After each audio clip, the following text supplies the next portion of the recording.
The Mafia sells brotherhood, loyalty for life, a code no man breaks. Real history says otherwise. 10 bosses, 10 cities, 10 decades. Not one was killed by police or rivals. Every single one was ended by the men standing closest to him, trusted lieutenants, personal bodyguards, even his own dinner guest. None of them saw it coming until the gun was already out. Section 1. The man who built Las Vegas and the friends who ended him. There is a picture people carry around of Benjamin Siegel that has almost nothing to do with the real man. In the movies, he is charming, restless, a dreamer who saw a hotel rising out of the desert before anyone else could picture it. That part is true enough, but the story people tend to skip over is the one that actually explains why he died, and that story starts long before Las Vegas, in the crowded streets of Brooklyn where two boys became friends for life. Siegel grew up poor in the Williamsburg section of Brooklyn, in a neighborhood packed with immigrant families and small gangs of teenagers fighting over turf and pocket change. Around 1918, as a teenager, he met another boy from the same rough streets, named Meyer Lansky. The two of them clicked in the way that only happens once or twice in a life. Lansky was calm, careful, and thought several moves ahead. Siegel was fast, hot-tempered, and could turn violent in a heartbeat. Somehow those two different temperaments fit together like a lock and key. They built a small crew together, mostly Jewish teenagers running errands for bigger gangs, and people started calling it the Bugs and Meyer Gang, a name that stuck to both men for the rest of their lives. What made Siegel and Lansky valuable was not brains alone or muscle alone. It was that they had both in one place, split neatly between two friends who trusted each other completely. As Prohibition took hold across the country, their small outfit expanded into something bigger, moving liquor, taking on murder contracts, and slowly building relationships with the young Italian gangsters coming up at the same time, men like Charles Luciano and Frank Costello. Those relationships mattered more than almost anything else in this story, because they meant Siegel was never just a hired gun. He was an equal partner sitting close to the center of power as a new kind of organized crime took shape in New York. By the early 1930s, that new organization needed muscle to remove the old guard standing in its way. Siegel was reportedly one of 4 men who shot and killed Giuseppe Masseria in 1931, ending one of the last major bosses of the old Sicilian-style leadership and clearing the path for Luciano to rise. Later that same year, gunmen from the Bugs and Meyer gang carried out another killing that finished off Salvatore Maranzano, the second major boss standing between Luciano and full control. Siegel had, by his mid-20s, already helped kill 2 of the most powerful men in American organized crime. He was not a soldier taking orders from a distance. He was one of the architects. With the old guard gone, Luciano and Lansky built something new, a loose council of bosses from different cities that would later be called the Commission. Its whole purpose was to settle disputes quietly, instead of letting gang wars spiral out of control the way they had for years. Siegel sat near this new arrangement, trusted by the men who now ran the biggest criminal network in the country. He had earned that trust with blood, and for a long stretch of his life, it seemed like an unshakable position. Then Siegel did something almost nobody in his circle would have predicted. He fell in love with the West Coast. In the late 1930s, Siegel moved out to California, officially to expand the gang's gambling and bookmaking operations, but really because he loved the sunshine, the movie stars, and the easy glamour of it all. He mixed with actors and actresses, bought a mansion, and became a familiar face at Hollywood parties. On the surface, this looked like good business. Underneath it, something was shifting. Siegel was starting to care more about how he looked and who he sat next to at dinner than about the discipline that had kept him alive for 2 decades. Men who knew him during this period noticed the change. A friend who had once been all business was now spending money like a man who believed the well would never run dry. That belief led him to a patch of empty desert outside a small Nevada town. Las Vegas in the mid-1940s was barely a town at all, a handful of casinos and hotels sitting along a stretch of highway heading toward Los Angeles. A businessman named Billy Wilkerson had already started building a luxury hotel there, called the Flamingo, but he ran out of money halfway through construction. Siegel saw an opening. He convinced Lansky and the wider syndicate to put money into the project, pushed Wilkerson out of the way, and took over construction himself. He had a vision of tourists and gamblers flooding into a resort unlike anything else in the country, and in fairness, history eventually proved that vision correct. The problem was what happened on the way there. The Flamingo's budget had started around $1.5 million. By the time it opened, that number had ballooned past $6 million, and nobody could fully explain where all the extra money had gone. Some of it was ordinary construction trouble, wartime material shortages, contractors overcharging a man who did not know how to read a building estimate. But investors who put up that money were not interested in excuses. They wanted their investment back, and they wanted to know why a man they trusted with millions of dollars in mob cash could not account for where it had disappeared. The opening night itself, in December 1946, made things worse instead of better. A rare winter storm hit Los Angeles and grounded the private planes carrying many of the Hollywood stars Siegel had invited. The casino floor was half empty. Slot machines and gaming tables lost money instead of making it, because as one witness later put it, an unusual run of lucky gamblers walked out with the house's cash, while regular players stayed home. The whole event, meant to be Siegel's grand introduction to the gambling world, instead played out like a public embarrassment in front of the very men whose money he had spent. Behind closed doors, something darker was being whispered. Mo Sedway, one of Siegel's own partners installed at the Flamingo to help run daily operations, had reportedly begun sending detailed reports back to Lansky about the mounting losses and the questions swirling around where construction funds had actually gone. There is a version of this story, told later by people close to Sedway, suggesting Siegel had grown suspicious of Sedway's reporting and considered removing him before Sedway struck first, getting approval to act against Siegel instead. Whether that particular detail is exactly true or not, the larger picture is not disputed. The men who had put up the money were losing patience, and the friend who had once been untouchable inside their circle was starting to look like a liability instead of an asset. By early 1947, the Flamingo had reopened, and business had genuinely improved. Some accounts suggest the casino was finally turning a profit. It did not matter. The damage to trust had already been done, and in this world, trust was the only currency that mattered more than cash itself. On the evening of June 20th, 1947, Siegel was staying at a rented Beverly Hills home that belonged to his girlfriend Virginia Hill, who herself was out of the country at the time, following an earlier argument between the two of them. Siegel sat on a couch reading a newspaper with a close friend named Alan Smiley beside him. A gunman positioned outside the window fired a series of shots from a rifle through the glass. Siegel was struck multiple times, including 2 shots to the head, and died almost instantly. Smiley, sitting only a few feet away, survived without serious injury, though the gunfire had torn through his jacket. Almost immediately, in what can only be described as a chillingly efficient piece of timing, several of Siegel's own former partners walked into the Flamingo and announced they were taking over the property. The takeover happened within minutes of the killing, which meant whoever was behind the shooting had known the exact moment it would happen and was ready to move the second Siegel stopped breathing. Nobody was ever charged. No trial ever happened.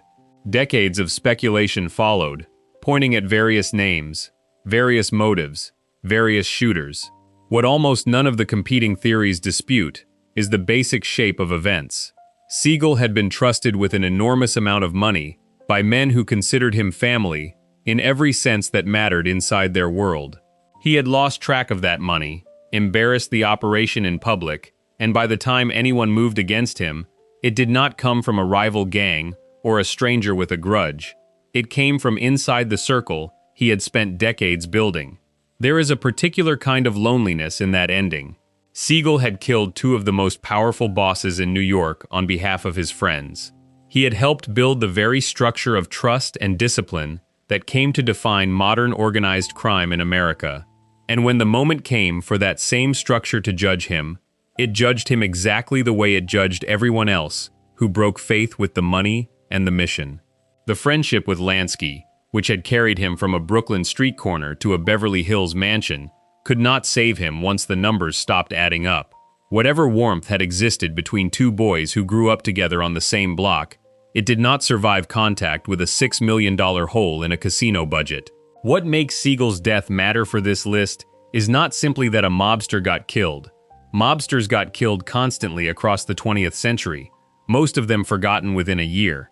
What matters here is the pattern this killing set in motion, a pattern that would repeat itself with almost mechanical precision across the decades that followed. A man rises inside an organization built on absolute loyalty. That same man becomes valuable enough, trusted enough, or reckless enough that the organization eventually decides he has become more dangerous alive than dead. And the hand that ends him almost never belongs to an outsider. It belongs to someone who once called him a brother. Before we move on, if you're enjoying this analysis, please consider subscribing. It helps the channel tremendously. Siegel's death set the pattern this whole story keeps returning to. A trusted man undone by the very people who once depended on him. The next boss on this list did not lose his life over stolen money. He lost it because his own underboss decided one man's ambition mattered more than the loyalty everyone had sworn. Section 2. The underboss who waited 6 years. Some betrayals happen fast, decided in an afternoon, and carried out by nightfall. Others take years to build, quietly, patiently, while the man being betrayed walks around believing everything is fine. The killing of Albert Anastasia belongs to the second kind. It took the better part of a decade to arrange, and by the time the trigger was pulled, almost everyone standing close to Anastasia already knew it was coming, except Anastasia himself. Anastasia was born Umberto Anastasio in a small town in Calabria, Italy, one of 12 children in a family struggling to survive after his father, a railroad worker, died while Anastasia was still young. At 15, he and several of his brothers took jobs on an Italian freighter, and when that ship docked in Brooklyn, the young men simply walked away and never returned. It was an old story repeated by thousands of immigrant families in that era. Poverty pushing boys onto boats, and boats delivering them into a completely different life. For Anastasia, that new life quickly turned toward the docks of Brooklyn, where a young, powerfully built man, with a temper willing to explode without warning, could make himself useful to the people running the waterfront. By the late 1920s, Anastasia had worked his way into control of several chapters of the Dock Workers Union in Brooklyn, giving him enormous influence over one of the busiest ports in the country. Around the same period, he attached himself to a rising Sicilian boss named Giuseppe Masseria, and built friendships with a circle of ambitious young gangsters who would go on to reshape organized crime in America. Men including Charles Luciano, Vito Genovese, and Frank Costello. These were not casual acquaintances. These were men who would spend the next 3 decades of their lives intertwined with each other, through business, betrayal, and eventually murder. When the Castellamarese War broke out in 1930, a violent struggle for control between Masseria and a rival boss named Salvatore Marenzano, Anastasia found himself on the winning side. He was reportedly one of the men who helped kill Masseria in 1931, clearing the way for Luciano's rise to power. From that point forward, Anastasia earned a reputation as one of the most feared enforcers in the entire underworld. He became a leading figure in a group later nicknamed Murder Incorporated, a squad of contract killers who carried out hits on behalf of the wider criminal network across several states. Estimates of the number of killings connected to this group over its years of operation run into the hundreds, possibly higher. Anastasia personally supervised much of that work, earning nicknames that tell you everything about how the underworld saw him. People called him the Mad Hatter. They also called him the Lord High Executioner.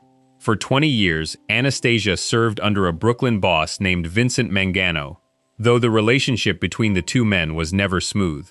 Mangano resented how easily Anastasia had built his own alliances with powerful figures like Luciano and Costello, alliances formed without seeking Mangano's blessing first.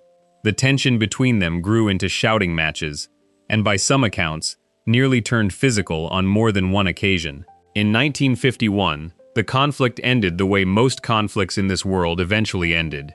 Mangano and his brother Philip disappeared, both presumed murdered, with Philip's body eventually found near a Brooklyn bay.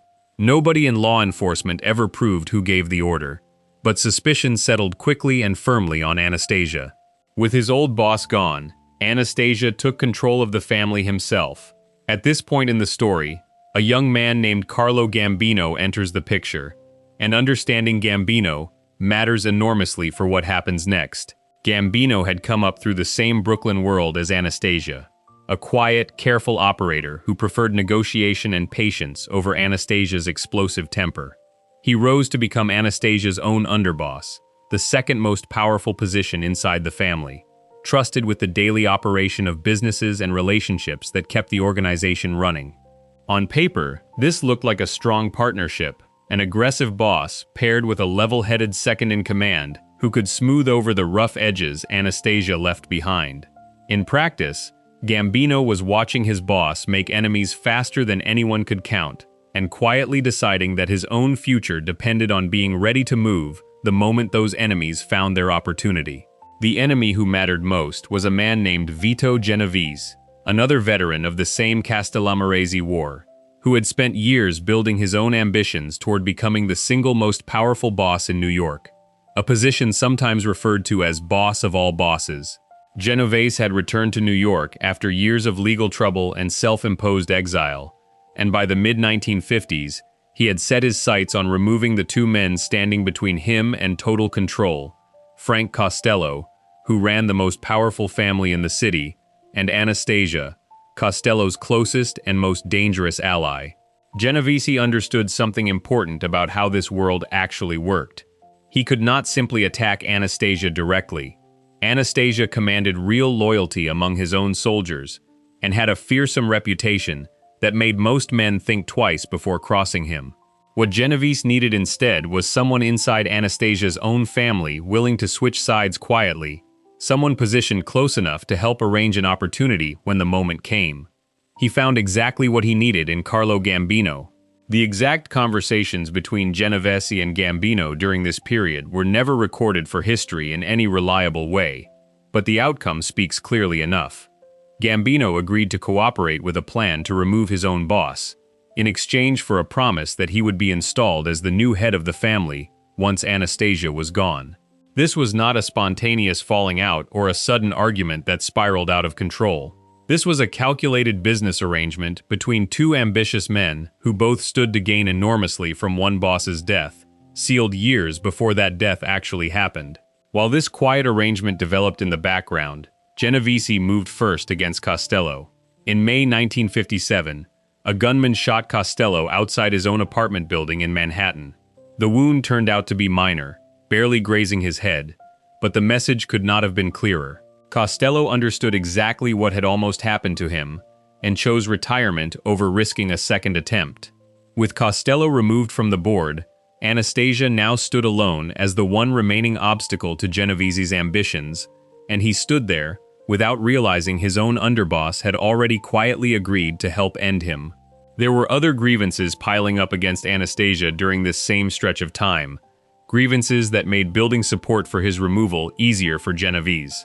Anastasia had reportedly ordered the killing of Arnold Schuster, an ordinary young man who had nothing to do with organized crime at all, but had helped police catch a wanted bank robber after recognizing him from a news broadcast.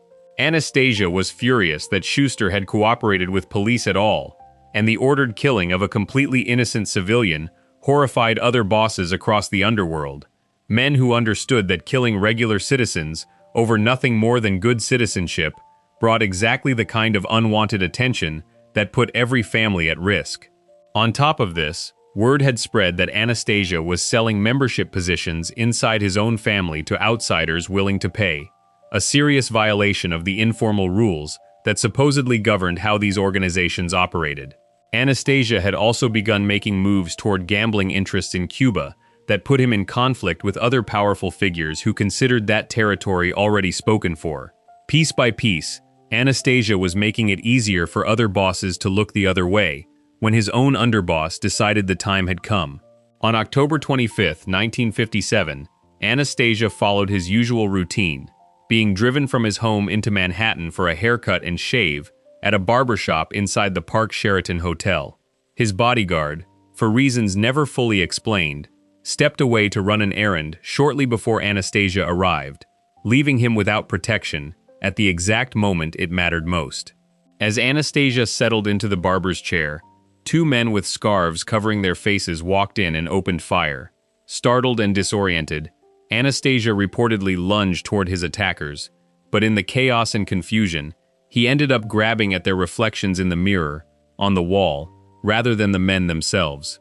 He collapsed to the floor and died at the scene, his body left covered in white barbershop towels in an image that appeared in newspapers across the country the next morning. Nobody was ever charged with the murder. The gunmen disappeared into the city and were never conclusively identified, though suspicion over the following decades pointed toward a young Profaci family soldier named Joseph Gallo, who reportedly boasted privately about his role in the killing, referring to himself and his companions in one darkly memorable phrase, as a group photographers might have called a quintet. Whether Gallo actually pulled the trigger or simply enjoyed claiming credit for a job that had made him briefly famous within underworld circles remains one of the unresolved questions in this story, and it likely always will. What happened immediately after Anastasia's death removes almost all doubt about who actually stood behind it. Carlo Gambino, the underboss who had quietly agreed years earlier to help remove his own leader, took control of the family within weeks.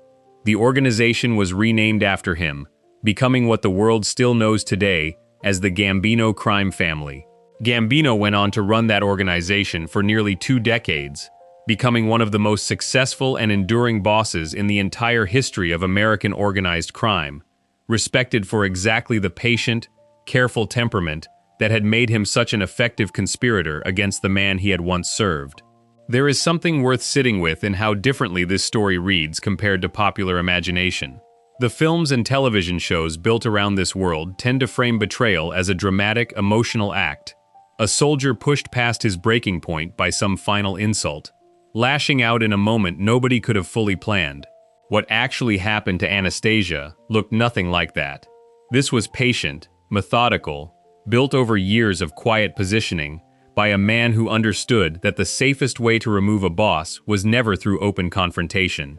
It was through winning the trust of his enemies while continuing to serve faithfully as underboss, waiting for exactly the right combination of circumstances, growing resentment from other bosses, an available motive, an opportunity when the bodyguard happened to step away, before finally acting. This pattern of patient betrayal from within, rather than a single dramatic act of defiance, deserves particular attention because it appears again and again throughout this entire history. Men who wanted to remove a boss rarely did so through open rebellion. They did it by becoming the most trusted person closest to that boss, learning his routines, understanding his weaknesses, and positioning themselves to benefit the moment an opportunity arrived. The betrayal was not an eruption of hidden feeling. It was a long, cold, calculated business decision, executed with the same discipline the organization demanded of every other kind of work it carried out. Genovese, for his part, did not enjoy his victory for long. Shortly after Anastasia's death, he tried to formalize his new position of dominance by calling a large meeting of bosses from across the country at a home in Appalachian, New York. State troopers grew suspicious of unusual activity around the property and raided the gathering, embarrassing dozens of major organized crime figures who were caught on record together for the first time in one place. A public relations disaster that badly damaged Genovese's reputation among his peers. Within 2 years, other bosses who resented what Genovese had done, some of the very same men who had quietly approved of Anastasia's removal, arranged for Genovese to be set up on narcotics trafficking charges. He was convicted in 1959 and sentenced to 15 years in prison, where he eventually died. The man who had engineered one of the most consequential betrayals in mob history did not enjoy the fruits of that betrayal for very long himself, a detail that adds a bitter symmetry to the whole affair, though it is a story better saved for a later section of its own. What remains clear from Anastasia's death is a lesson that echoes through every case in this account. Inside these organizations, the men closest to a boss, the ones trusted with the most sensitive information, the daily operations, the private conversations, were also the men in the best position to end that boss's life when the moment called for it. Anastasia had built his entire career on violence carried out at someone else's request. first for Masseria's enemies, then for Luciano, then in service of his own rise to power. He understood better than almost anyone how this world used killing as a tool of business. What he apparently never fully grasped was that the same tool could just as easily be turned back on him, wielded by the calm, careful underboss standing quietly at his side the entire time, waiting for his moment, with a patience that made the eventual betrayal all the more complete. Before we move on, if you're enjoying this analysis, please consider subscribing. It helps the channel tremendously. Anastasia never saw the danger standing closest to him. A quiet underboss willing to wait years for his opening. The next case on this list moves the story forward 2 decades, to a Brooklyn restaurant patio where the men supposedly guarding a boss's life turned out to be the ones who had already sold it. Section 3. The bodyguards who sold their boss for a promotion. Carmine Galante liked to boast that nobody would ever kill him. He said it out loud, more than once, to people who repeated it later after his death, made the boast sound almost unbearably foolish.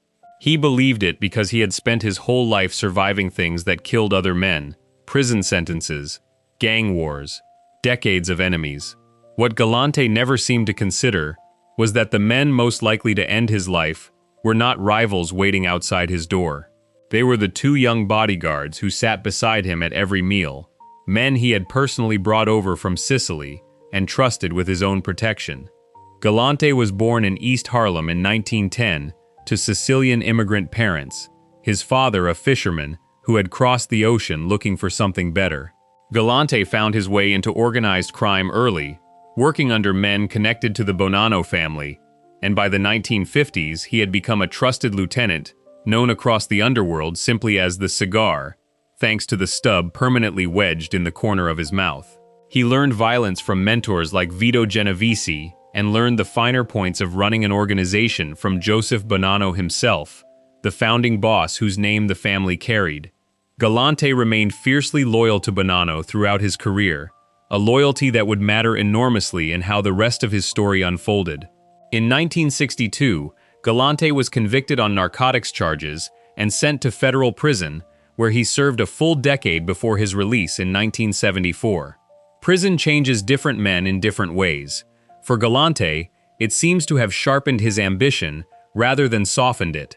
He came out of Lewisburg convinced that he, not whoever the commission had installed in his absence, was the rightful leader of the Bonanno family. The commission, the loose governing council of bosses from across the major crime families, had named a man called Philip Rastelli, nicknamed Rusty, as the official head of the family, while Galante served his time. Galante treated that appointment as a temporary inconvenience rather than a real obstacle. On the very day he walked free from prison, he reportedly had the private mausoleum of an old enemy, the retired boss Frank Costello, blown apart with dynamite, a message aimed at anyone who thought Galante had softened during his years away. When Rastelli was sent back to prison not long after, Galante moved quickly to fill the vacancy himself, seizing effective control of the Bonanno family as its unofficial acting boss. He pushed the organization deeper into narcotics trafficking than it had ever gone before, building international heroin routes that made him and his closest allies enormously wealthy. To protect this new empire, and to protect himself personally, Galante began importing young Sicilian men directly from his family's home region around Castellammare del Golfo, men who spoke little English and had no connections to the existing New York families. American mobsters nicknamed these newcomers Zips, a mocking reference to how quickly they spoke their native Sicilian dialect. Galante did not care what anyone called them. He cared that they owed their entire American lives to him personally, which made them, in his mind, the most trustworthy protection money could buy. 2 of these young men became Galante's constant shadows. Cesare Bonventre and his cousin Baldassare Amato, known to everyone as Baldo, had grown up in the same Sicilian region Galante's own family came from. Bonventre, in particular, impressed people who met him, sharp-featured, always dressed well, carrying himself with a confidence that made him stand out even among other young men trying to prove themselves in this world. Galante brought both men over specifically to serve as his personal bodyguards, keeping them close at all times, at meetings, at dinners, wherever business needed protecting. For several years, this arrangement seemed to work exactly as intended. Galante moved through his world surrounded by men whose loyalty appeared to run as deep as blood itself, because in a sense, it nearly did, rooted in the same soil and the same families back in Sicily. The trouble Galante failed to anticipate came not from his bodyguards' loyalty to him personally, but from ambition that existed entirely separate from that loyalty. By the late 1970s, Galante's aggressive push into narcotics and his outright dismissal of Rastelli's official authority had alarmed leaders across every major New York crime family, not only within the Bonanno organization itself. Galante had also, according to later accounts, organized the murders of at least 8 members of the rival Gambino family as part of his effort to seize control of lucrative drug trafficking territory, a level of unilateral violence that other bosses viewed as reckless and dangerous to the fragile peace holding the entire underworld together. A boss named Frank Thierry, who led the Genovese family at the time, began quietly building support among other leaders for Galante's removal, eventually securing agreement even from the retired but still respected Joseph Bonanno himself, the very man whose loyalty Galante had spent his whole career claiming to honor. The final piece came when Rastelli, still recognized as the family's official boss, despite spending much of this period behind bars, formally requested the commission's approval to have Galante killed as an illegitimate usurper of a position that was never rightfully his. A Bonanno soldier named Joseph Massino, fiercely loyal to Rastelli, carried this request to the wider council of bosses, who granted their approval without much hesitation. Galante's fate was sealed at the highest levels of organized crime in America. But sealing that fate on paper and actually carrying it out safely were two very different problems, because Galante moved everywhere surrounded by loyal Sicilian bodyguards who would presumably fight to the death to protect him. This is where Bonventre and Amato entered the plot, not as victims of circumstance, but as willing participants. According to accounts pieced together by investigators and journalists who studied the killing for years afterward, Rastelli's faction made contact with Galante's inner circle of Sicilian loyalists and offered them something Galante himself could never fully give them: real advancement inside the organization once he was gone. Bonventre specifically was offered promotion to the rank of capo, made a captain within the family structure, along with a larger share in the same lucrative drug trafficking operations Galante had built. For 2 young men who had come to America with essentially nothing, tied to Galante purely through geography and his willingness to bring them over, this offer represented an entirely different kind of loyalty test than the one Galante believed he had already won. Bonventre and Amato reportedly agreed to the arrangement without much resistance, choosing their own advancement over any sense of debt owed to the man who had given them their start. On July 12, 1979, a group of men gathered for lunch on the open patio of Joe and Mary's Italian-American restaurant on Knickerbocker Avenue in the Bushwick section of Brooklyn. Galante sat at the table with a cousin who owned the restaurant, a loyal Bonanno captain who had remained close to him for years, and his 2 Sicilian bodyguards.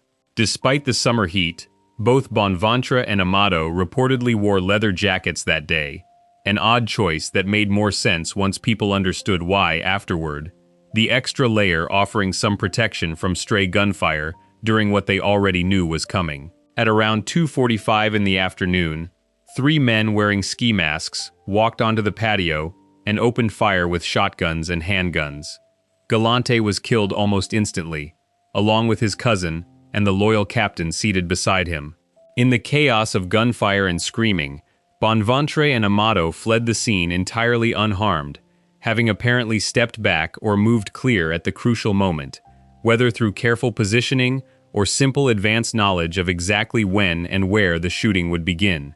The image that appeared in newspapers the following day, Galante lying dead with his trademark cigar, still clenched between his teeth, became one of the most recognizable photographs in the history of American organized crime coverage, a visual shorthand for just how brutally and publicly this world settled its disputes. Nobody who studied the case afterward seriously questioned what had happened to the bodyguards. They had not failed to protect their boss through incompetence or bad luck. They had made a calculated decision to let him die, in exchange for a reward that Galante himself, for all his power and ambition, could never have offered them while he remained in charge. Bonventre received exactly what he had been promised.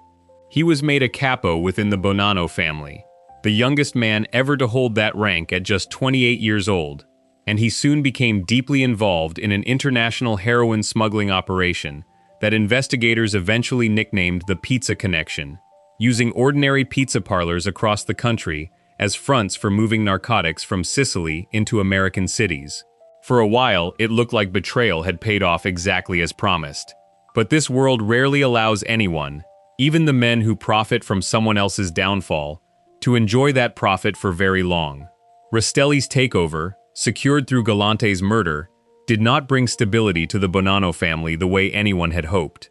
Instead, it triggered years of internal rivalry and factional infighting that would eventually produce one of the most famous betrayals in mob history: the killing of 3 rival captains lured into what they believed was a peace meeting, an event later dramatized in film and still discussed among historians of this era as one of the clearest examples of an entire organization eating itself alive from within. Bonventre himself, despite his rapid rise, eventually grew too powerful and too independently wealthy for his own good in the eyes of Joseph Massino, the same soldier who had originally carried Rastelli's request to the commission, and who by this point had become the real power behind the family's throne. In April 1984, Bonventre simply disappeared, his fate widely understood within the underworld, even though it took investigators years to build a case connecting anyone to his death. The bodyguard who had betrayed his own boss for the promise of advancement had, in the end, walked directly into the same pattern he helped set in motion: trusted, promoted, made valuable, and then removed the moment his continued existence created more risk than benefit for the men now running things. It is a detail that deserves to sit uncomfortably alongside everything else in this story, because it shows just how completely this particular kind of world operated. Loyalty was never really the currency that mattered inside these organizations, whatever the members claimed to believe about brotherhood and honor. Usefulness was the currency.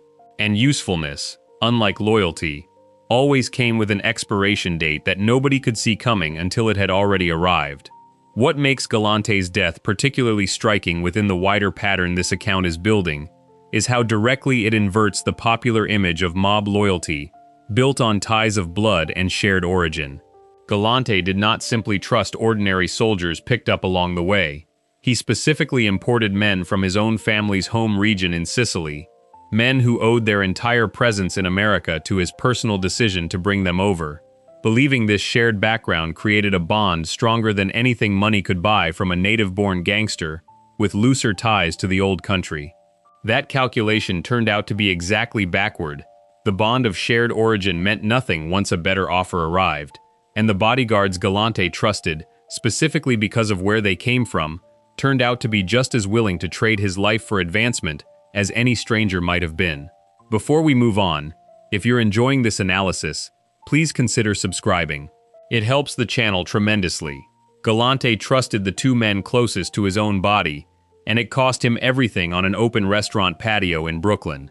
The next case moves the story to the 1980s, where a reclusive boss who ran his family like a business ended up murdered outside a Manhattan steakhouse on the orders of the very underboss waiting to replace him. Section 4. The businessman who forgot he ran killers. Paul Castellano did not look like the other bosses who came before him, and that was exactly the point. He wore tailored suits instead of the flashy jewelry favored by older gangsters. He preferred quiet negotiations over street violence. He built a mansion on Staten Island designed to resemble the White House, complete with marble imported from Italy and an English garden. And he ran his organization the way a corporate executive might run a company, focused on construction contracts, labor unions, and legitimate-seeming business fronts, rather than the hijackings and street rackets that had built the family's fortune in earlier decades. For a long stretch of his reign, this approach worked brilliantly. It also, in the end, left him dangerously unprepared for a man who still believed the old rules mattered more than any of it. Castellano was born in 1915 in the Bensonhurst neighborhood of Brooklyn, to Italian immigrant parents. His father worked as a butcher and had connections to organized crime that stretched back to the earliest days of the Mangano family, one of the founding organizations that eventually became the Gambino crime family. Castellano learned butchering and the numbers-running business directly from his father, dropping out of school after the 8th grade to work full-time in the family trade. He was also, importantly, connected by blood and marriage to one of the most powerful men in American organized crime.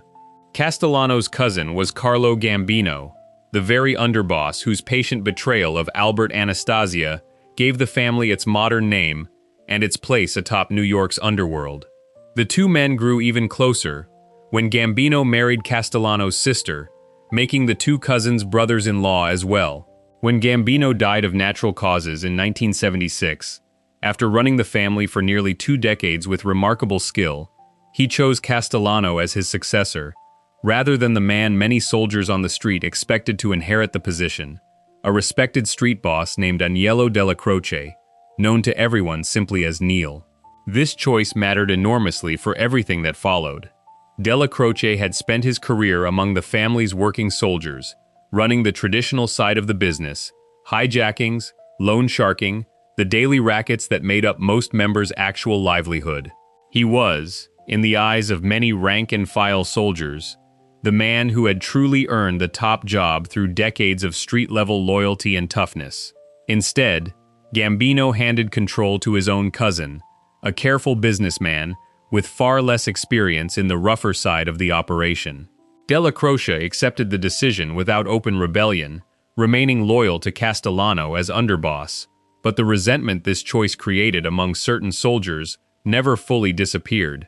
It simply waited, quietly, for the right moment to resurface. Castellano ran the Gambino family for nearly a decade with genuine business skill, expanding into construction bid rigging, labor union control, and garment industry extortion, building enormous wealth without relying heavily on the kind of visible street violence that had defined the organization under earlier bosses.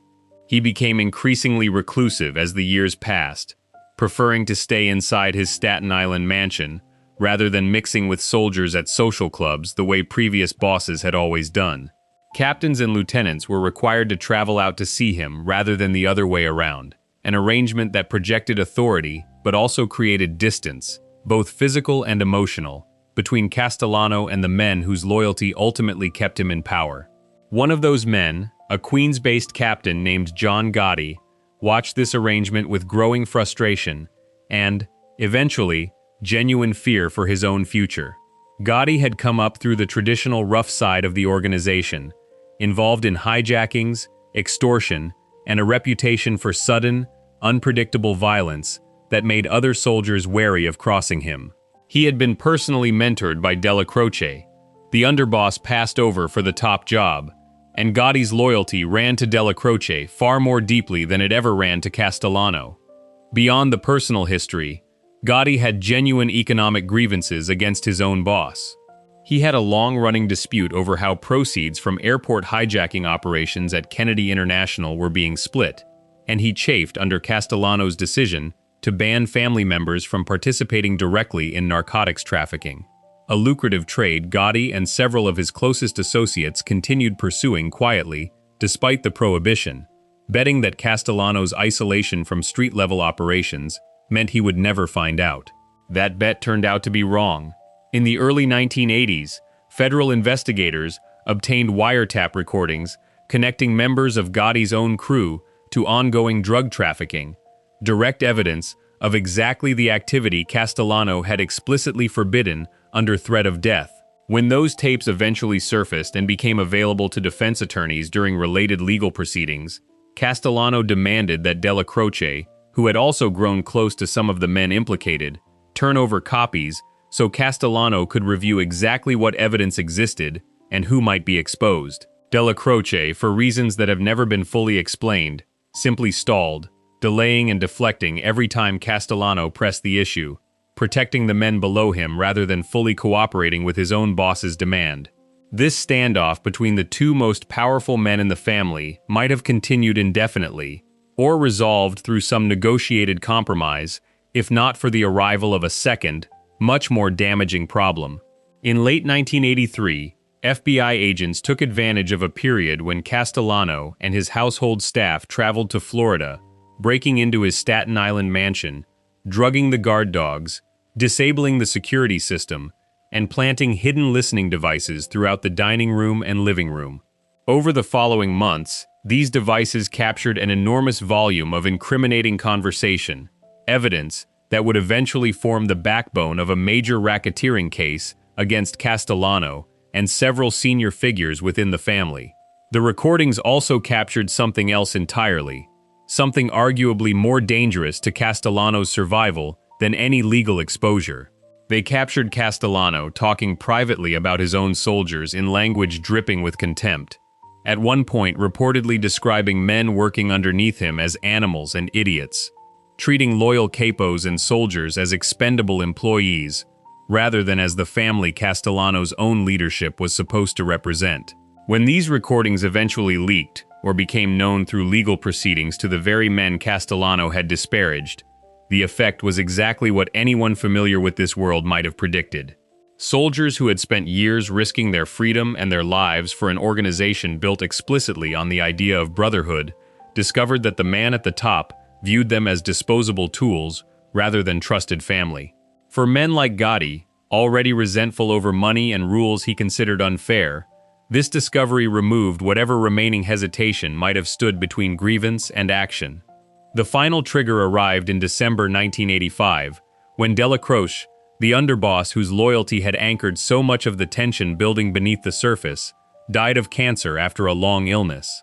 Castellano made the decision not to attend Della Croce's wake, reportedly out of concern that being photographed at a funeral for a known organized crime figure would create additional legal problems for himself, given his own upcoming racketeering trial.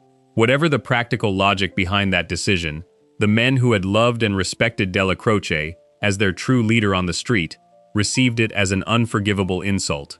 To skip the funeral of a man who had served the family faithfully for decades, out of nothing more than personal legal caution, struck many soldiers as confirmation of everything Castellano's private recorded comments had already revealed about how little he actually valued the people beneath him.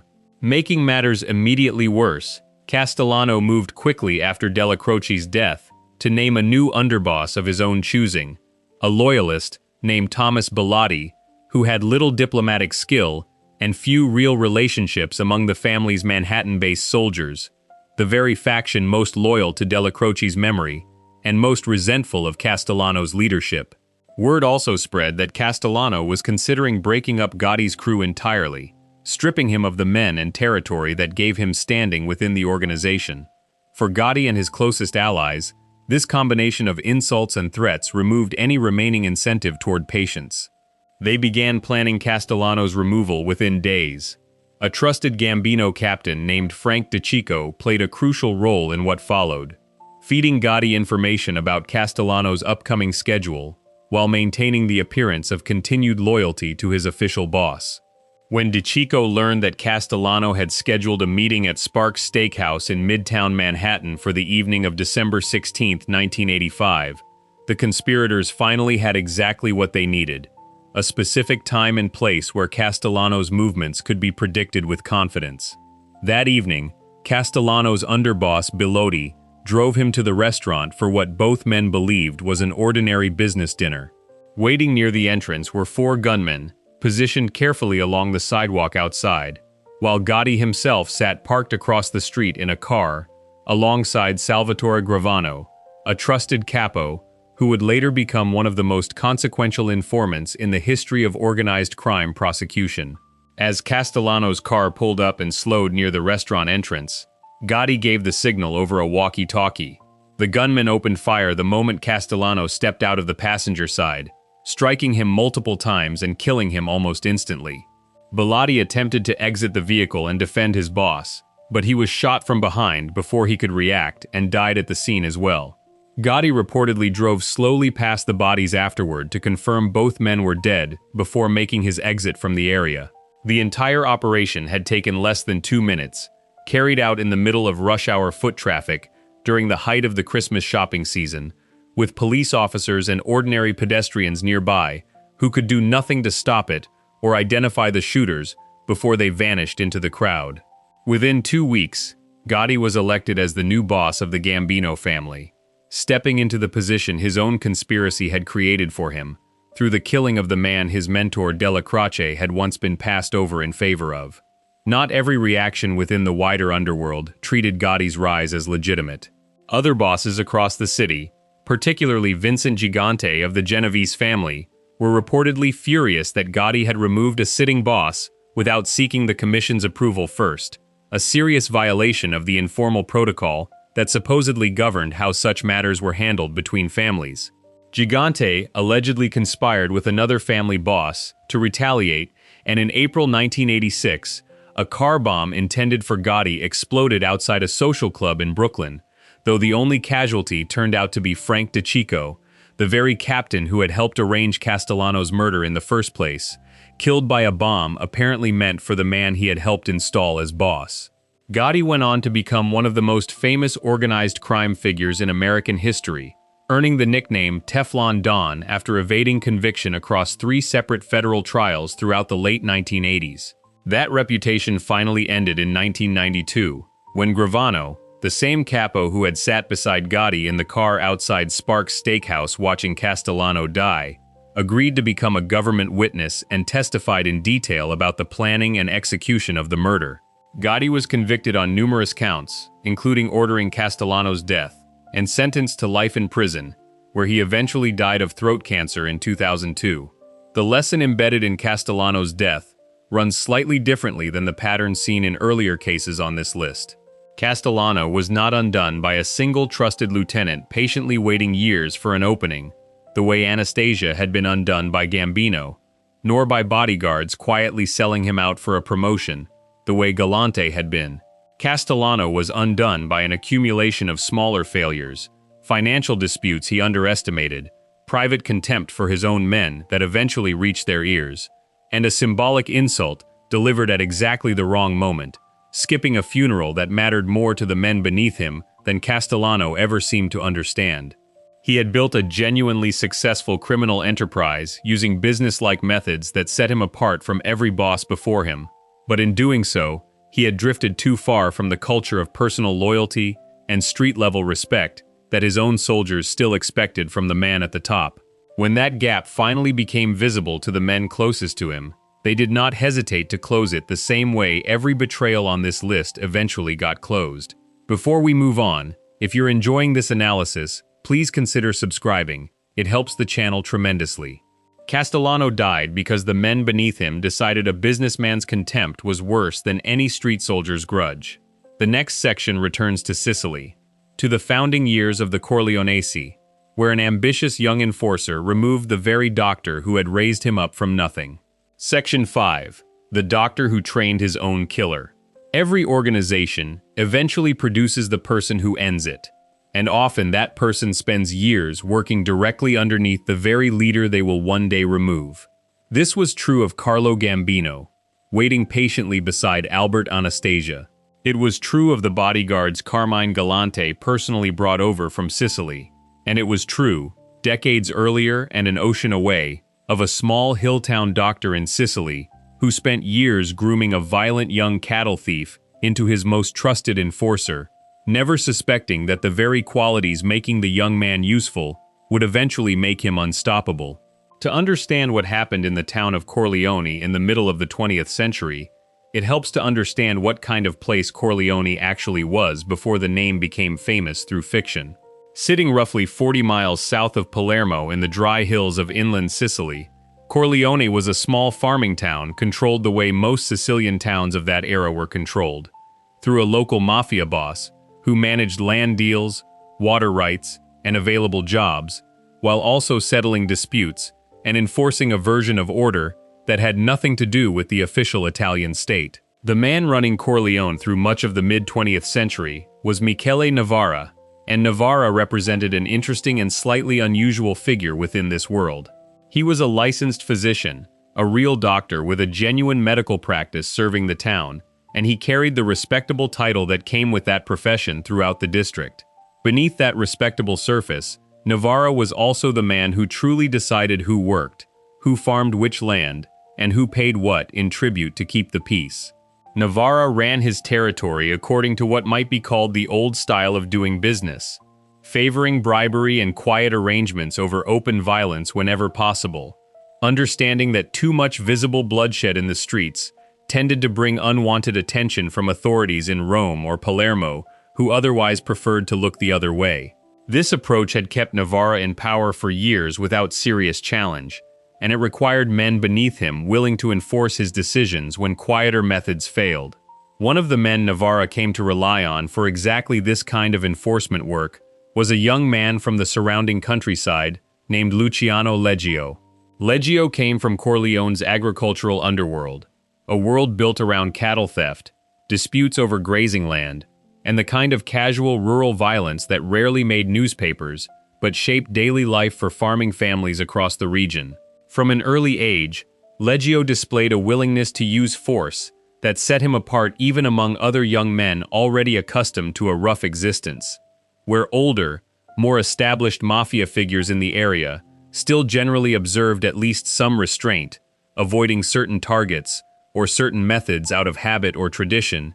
Leggio showed almost none of that hesitation. He was fast, decisive, and utterly unbothered by the prospect of ending a life if it served his purposes. Navarra recognized this quality in the young man and brought him steadily closer, using Leggio's willingness to act as a tool for enforcing decisions that required more force than persuasion. For a period of years, this arrangement functioned the way such arrangements are supposed to function. Navarra provided direction, respectability, and access to the town's actual levers of power: land deals, local jobs, water distribution. Leggio provided the muscle necessary to make sure those decisions were respected by anyone tempted to resist them. It was, in its own way, a version of the same relationship that would repeat itself across this entire list decades later and thousands of miles away. An established leader relying on a capable, ambitious subordinate whose usefulness quietly outpaced the leader's ability to control him. Tension between the two men grew gradually, rather than erupting all at once. Accounts describing this period suggest Leggio increasingly chafed against Navarra's more careful, deliberate style, believing the old doctor's caution had become a limitation rather than wisdom, holding back opportunities that a more aggressive approach could seize.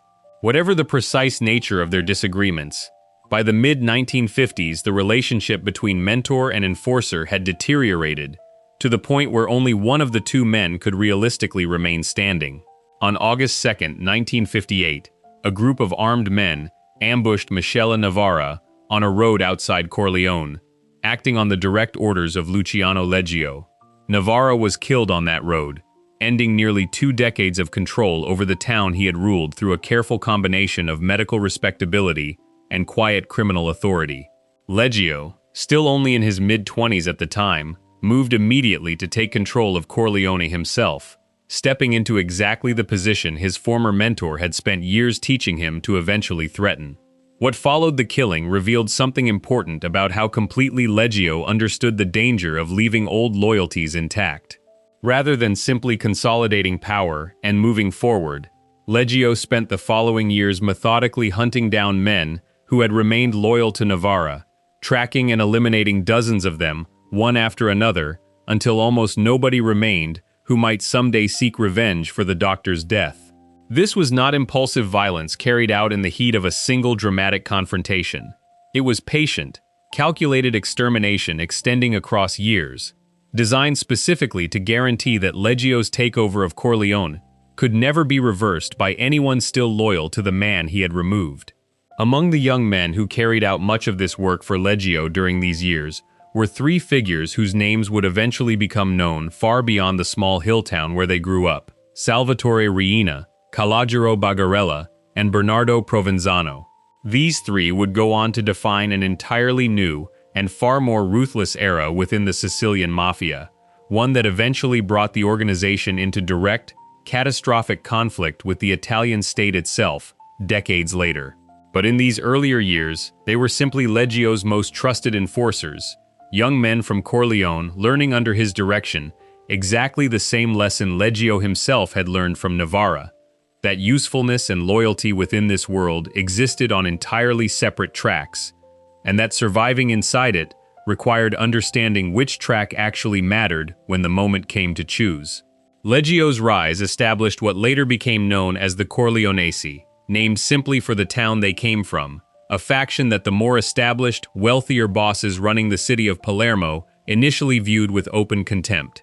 City families controlling the docks, the markets, and the major smuggling routes had long dismissed the rural hilltown mafiosi as backward and unsophisticated, giving them mocking nicknames that translated roughly to peasants or muddy feet.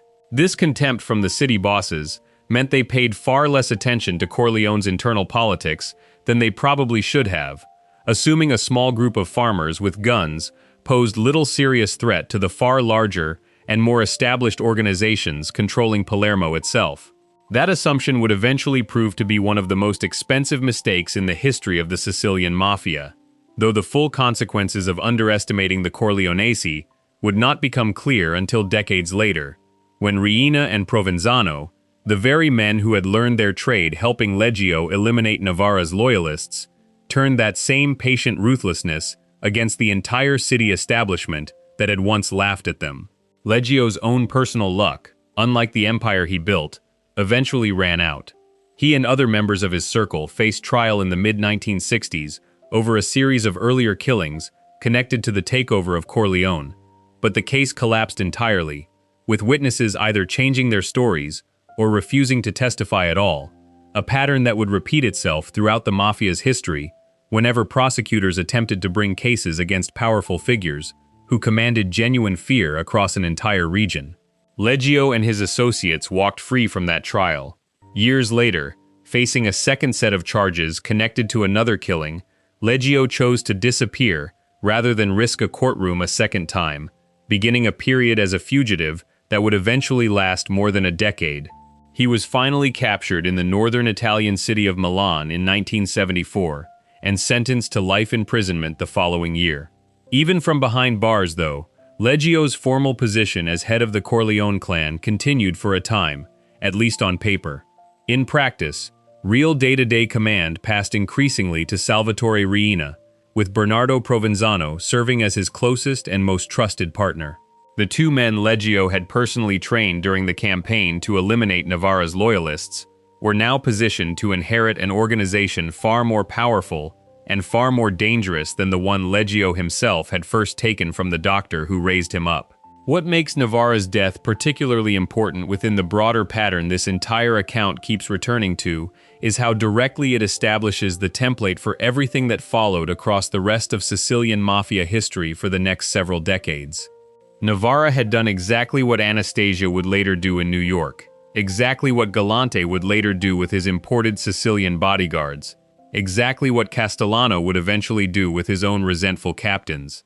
He had identified a capable young man, brought him close, trained him, relied on him, and never fully reckoned with the possibility that the very qualities making that young man valuable, his speed, his lack of hesitation, his willingness to do whatever the situation required without pausing to weigh consequences, would eventually turn against the person who had cultivated those qualities in the first place. There is also something worth noting about how this particular killing differs from the ones that followed later in this same story. Navarra's death did not come from a rival organization or an outside threat exploiting some external weakness. It came from within his own operation, carried out by a man he had personally elevated and trained, using exactly the methods and the willingness to act decisively that Navarra himself had spent years cultivating in his young protege for entirely different purposes. Navarra taught Leggio how to enforce control over a territory through fear and decisive violence. Leggio simply turned around one day and applied that same lesson directly against the man who had taught it to him. The years that followed Navarra's death, as Leggio consolidated control and slowly built the foundation that Riina and Provenzano would later inherit, set in motion consequences that extended far beyond one small hill town in the Sicilian interior. The patient, ruthless method Leggio demonstrated in eliminating every trace of loyalty to his former mentor became the operating model the Corleonesi would later apply on a vastly larger scale, first against rival families across Palermo itself, and eventually against the Italian state that dared to challenge their growing power directly. None of that later history becomes possible without understanding what happened first on that road outside Corleone in 1958, when a doctor, who believed he had trained a useful enforcer, discovered instead that he had trained his own replacement. Before we move on, if you're enjoying this analysis, please consider subscribing. It helps the channel tremendously. Navarra's death planted the seed for an entire era of Sicilian violence still decades away from its worst moments. The next section follows that same seed forward in time, to a spring evening in Palermo, when two proud city bosses discovered their own council had been quietly turned against them from the inside. Section 6. The Prince Who Never Saw the Traitors Around Him. By the early 1980s, Salvatore Riina had spent nearly 2 decades building something no one in Palermo fully understood until it was already too late to stop. He had learned patience from watching Leggio train an entire generation of enforcers in Corleone. He had learned ruthlessness from years spent hunting down anyone loyal to the old order. And now, sitting quietly on the council that governed the entire Sicilian Mafia, he was about to demonstrate exactly what happens when an organization built on trust allows one faction to spend years secretly recruiting traitors inside every other family at the table. The council in question was known as the Commission, or sometimes the Cupola, a governing body made up of the most powerful bosses across Sicily, established to settle disputes between families and approve the most serious decisions, particularly killings involving other bosses. The idea behind this arrangement was straightforward enough on paper. No single family could grow too dominant, because major actions required agreement from multiple powerful figures sitting together, each representing different territories and different interests. For years, this arrangement had genuinely kept a rough balance between rival factions across the island, preventing any one group from seizing total control the way ambitious men within organized crime always eventually wanted to. Among the most powerful and respected figures sitting on this council through the late 1970s and into the early 1980s was Stefano Bontade, a Palermo boss so influential and so connected to political and social circles beyond the criminal world that people had taken to calling him the Prince. Bontade represented everything the old established city families believed themselves to be: wealthy, connected, careful, and secure in a position built on decades of relationships and mutual respect among peers. Standing alongside him as a close ally was Salvatore Inzerillo, another major Palermo boss whose family controlled significant territory and wielded real influence within the wider organization. Together, Bontade and Inzerillo represented the old guard of Sicilian organized crime, men who assumed the council's traditions and rules would continue protecting their position indefinitely, the same way those traditions had protected the powerful families who came before them. What Bontade and Inzerillo did not fully grasp, and what would eventually cost both men their lives within weeks of each other, was that the council meant to protect them had already been quietly compromised from within, piece by piece, over a period of years, by a faction they still viewed as country upstarts unworthy of serious concern. Riina and his closest partner, Bernardo Provenzano, had spent years building something the official rules of the organization strictly forbade, a secret network of loyalty running underneath the visible structure of the Commission itself.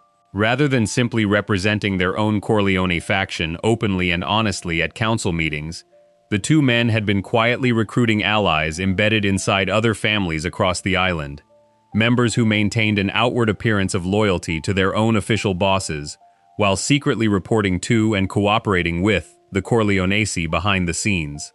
This was, in effect, a parasitic organization growing silently inside the legitimate one, invisible to anyone who did not already understand it existed. Several powerful figures within this secret network deserve particular attention, because their willingness to maintain a public appearance of neutrality while secretly serving Riina's interests made the eventual betrayal of Bontade and Inzerillo possible in the first place. Among these hidden allies were Giuseppe Callo, a boss connected to a Palermo area family, Filippo Marchese, who controlled a tough district within the city, and Rosario Riccobono, another significant Palermo figure, whose story deserves closer attention in its own right later in this account. But the most consequential of all these secret allies was a man named Michele Greco, a boss from the Ciaculli area on the edge of Palermo, who carried a respectable, almost churchy manner that earned him the nickname the Pope among people who knew him. Greco's role within this unfolding conspiracy cannot be overstated. He presented himself to the wider council as a calm, neutral figure, someone the old established families genuinely trusted to help keep the balance of power fair and steady across competing interests. In reality, Greco had already aligned himself completely with Riina and the Corleonesi, and his presence at the highest levels of the organization's official governing structure gave Riina exactly the kind of inside access needed to manipulate outcomes that would have seemed impossible for an outsider to achieve. With Greco quietly serving as an ally embedded at the very heart of the council, supposedly protecting men like Bontaide, the fundamental balance of power had already shifted long before anyone outside the conspiracy understood what was happening. Riina's network used this secret influence patiently and methodically throughout the years leading up to the actual violence. In one significant move, the network engineered the removal of an important council figure named Gaetano Badalamenti, pushing out one of the leading voices from the old established order, with Greco conveniently stepping into the resulting vacant seat on the commission. To anyone watching from outside this inner circle, the change looked like ordinary internal political maneuvering, the kind of shift in influence that happened periodically within any organization as different figures rose and fell in standing. To the small handful of people who actually understood what was unfolding, it marked something far more significant: the quiet dismantling of the old balance of power and the beginning of what would eventually become a complete takeover. Around the same period, Riina's network also arranged the removal of two other important bosses positioned outside Palermo itself, men named Giuseppe Di Cristina and Giuseppe Calderone, both of whom had maintained close alliances with the old Palermo establishment. Each time another ally of the traditional order disappeared from the board, men like Bontaide grew a little more isolated, a little more surrounded by figures whose true loyalties they could no longer accurately identify, though they had no way of recognizing this isolation was happening deliberately and according to plan. This is the part of the story that deserves particular emphasis, because it illustrates something crucial about how betrayal actually functions inside organizations built on absolute loyalty. The popular imagination tends to picture organized crime betrayal as a sudden, dramatic act, a soldier snapping under pressure, or a rival striking without warning during a moment of vulnerability. What Riina and Provenzano actually built looked nothing like that. It was patient political engineering carried out over years, placing trusted allies inside rival structures, removing inconvenient figures one at a time in ways that never obviously connected to each other, and waiting for the moment when enough pieces had shifted that a final, decisive strike could succeed without meaningful resistance. The traitors were not soldiers standing directly beside Bontaide and Inzerillo, the way Gambino had stood beside Anastasia, or the bodyguards had stood beside Galante. The traitors were entire families and factions, embedded throughout the wider organization, maintaining loyalty on paper, while secretly answering to an entirely different set of interests. By the early months of 1981, the trap Riina had spent years constructing was almost fully closed, though Bontaide and Inzerillo still had no meaningful understanding of how precarious their position had actually become. On April 23, 1981, Bontaide was driving home through the streets of Palermo after celebrating his 42nd birthday. As his car slowed at a junction, gunmen opened fire using a military assault rifle, a weapon that would go on to become closely associated with everything that followed in the violent years ahead. Bontaide, the prince of Palermo's underworld establishment, died before he likely understood what was actually happening to him, killed on the very same day he had been born decades earlier. The symmetry of that timing struck many observers as almost cruelly deliberate, though whether the killers had specifically planned it that way or simply arrived at their opportunity on that particular date remains uncertain. Weeks later, on May 11, 1981, Salvatore Inzerillo was killed in almost exactly the same manner, ambushed, and ended using what investigators later came to believe might have even been the very same rifle used against Bontad, passed from one job directly to the next, the way an ordinary tool might move between different work sites. In the span of less than a month, the two most powerful and established figures within the old Palermo order had both been eliminated, their deaths carried out with a level of coordination and confidence that made clear this was not opportunistic violence, but the culmination of years of careful preparation. What made these two killings so genuinely shocking within the organization, beyond simply the loss of two powerful men, was the fact that killings of this magnitude were never supposed to be possible without commission approval. Under the traditional rules governing the organization, no boss of Bontad's stature could be removed without agreement from the wider council, precisely because the entire system depended on the understanding that touching such a significant figure without proper authorization would bring catastrophic consequences down on whoever dared attempt it. Riena's secret network had rendered this entire protective system meaningless. The commission that was supposed to prevent exactly this kind of unauthorized violence had already been quietly infiltrated by men secretly loyal to the Corleonesi, which meant the people who should have warned Bontad and Inzerillo about the danger closing in around them, the people whose entire institutional purpose was preventing exactly this outcome, were instead the very people who had helped make it possible. The scale of betrayal embedded in these two killings goes beyond even the individual traitors, like Michele Greco, who had positioned themselves at the heart of the council. It extends to the fundamental structure of trust the entire organization depended on to function at all. Bontade and Inzerillo had operated for their entire careers within a system that assumed loyalty could be verified through shared rituals, shared history, and formal positions of respect within an established hierarchy. Riina demonstrated conclusively that none of those traditional markers actually guaranteed anything once a sufficiently patient and ruthless faction decided to exploit them. The Prince of Palermo, along with his closest ally, had been surrounded for years by men who appeared loyal, spoke the correct language of respect and tradition, and sat beside him at meetings meant to protect exactly the kind of stability he represented, all while secretly working to ensure his eventual destruction. What followed these two killings would come to be known across Sicily by a name borrowed from the brutal seasonal slaughter of tuna fish carried out by fishermen in the waters surrounding the island.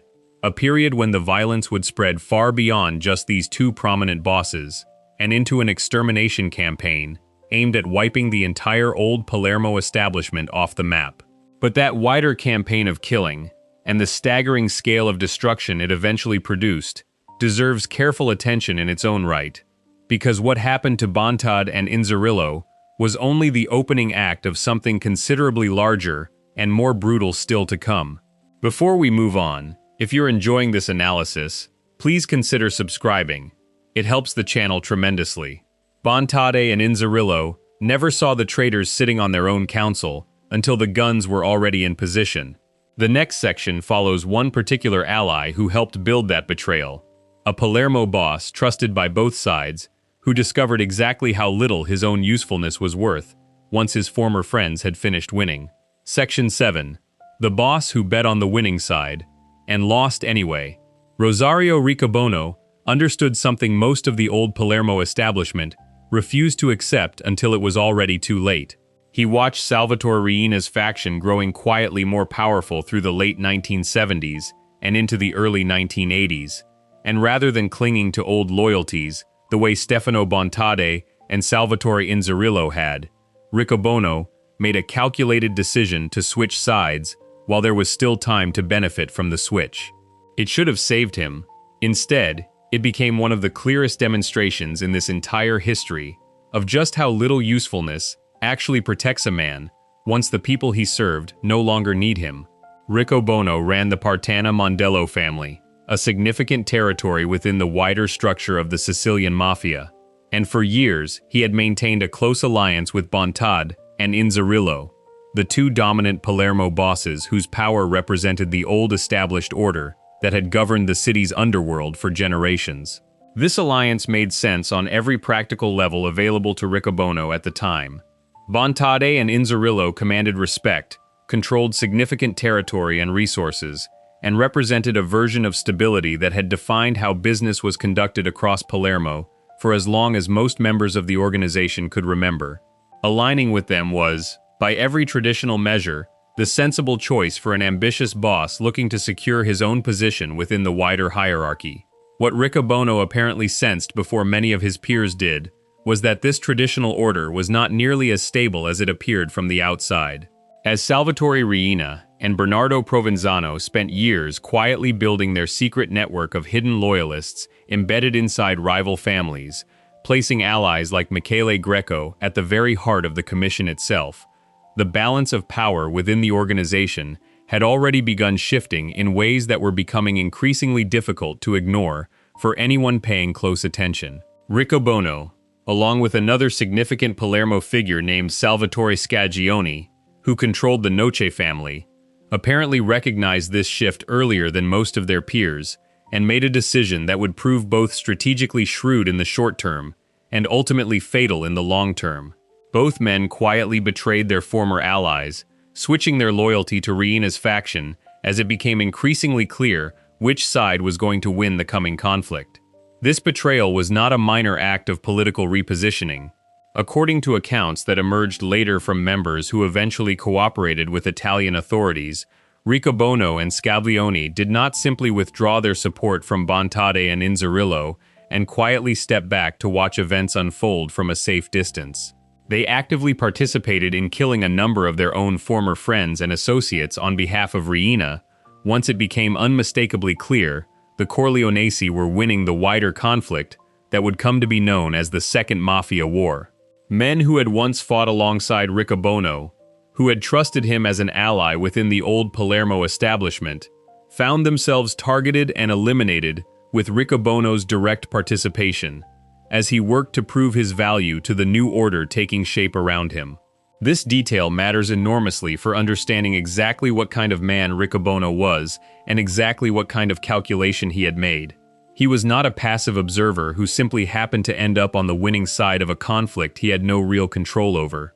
He was an active participant in the very violence that destroyed the world he had previously belonged to. Turning against former friends with the same ruthless efficiency the Corleonesi themselves had built their entire reputation upon. Riccobono understood exactly what kind of demonstration was required to prove his loyalty to Riina, and he provided that demonstration without apparent hesitation, believing that his willingness to eliminate former allies would secure his own position within the new hierarchy taking shape across Palermo. For a period of time following the deaths of Bontade and Inzerillo in the spring of 1981, this calculation appeared to be paying off exactly as Riccobono had hoped.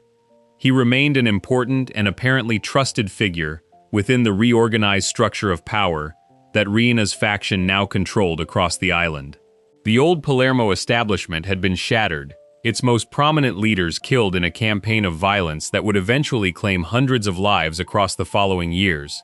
And Riccobono, unlike so many of his former peers, had survived the transition by aligning himself early and demonstrating his usefulness through direct participation in the very killings that secured Riina's victory. What Riccobono apparently failed to understand, or perhaps understood but believed himself somehow exempt from, was that the same ruthless logic he had used to survive the destruction of the old order would eventually be turned against him as well, once his continued usefulness to Riina expired. By November 1982, with the worst of the open warfare against the old Palermo families largely concluded and Riina's total dominance over the organization firmly established, the calculation regarding men like Riccobono had shifted in ways that boded poorly for his continued survival. He had served his purpose. He had helped eliminate rivals during the period when the Corleonesi still needed allies willing to demonstrate loyalty through violence against the old establishment. But now that the war had been won so completely, a man like Riccobono, who had already demonstrated once that he was willing to betray former friends when circumstances demanded it, represented a different kind of risk entirely. If he had betrayed Bontade and Inzerillo once he judged them to be losing, what confidence could Riina possibly have that Riccobono would not eventually calculate his own interests differently again, perhaps this time working against the very faction he currently served? This is precisely the kind of cold, calculated reasoning that defined how Riina operated throughout his entire rise to power, and it explains why so many of the men who had proven most useful to him during the Second Mafia War eventually found themselves eliminated once that usefulness had run its course. Loyalty demonstrated through violence against former friends did not create lasting trust within this system. If anything, it created the opposite, a permanent question mark hanging over anyone who had already shown a willingness to switch sides once circumstances demanded it. On November 30th, 1982, the Corleonesi arranged what appeared to Riccobono and Scaglione to be an ordinary meeting, inviting both men, along with 3 others, to gather at a country villa situated between the towns of San Giuseppe Giotto and Monreale.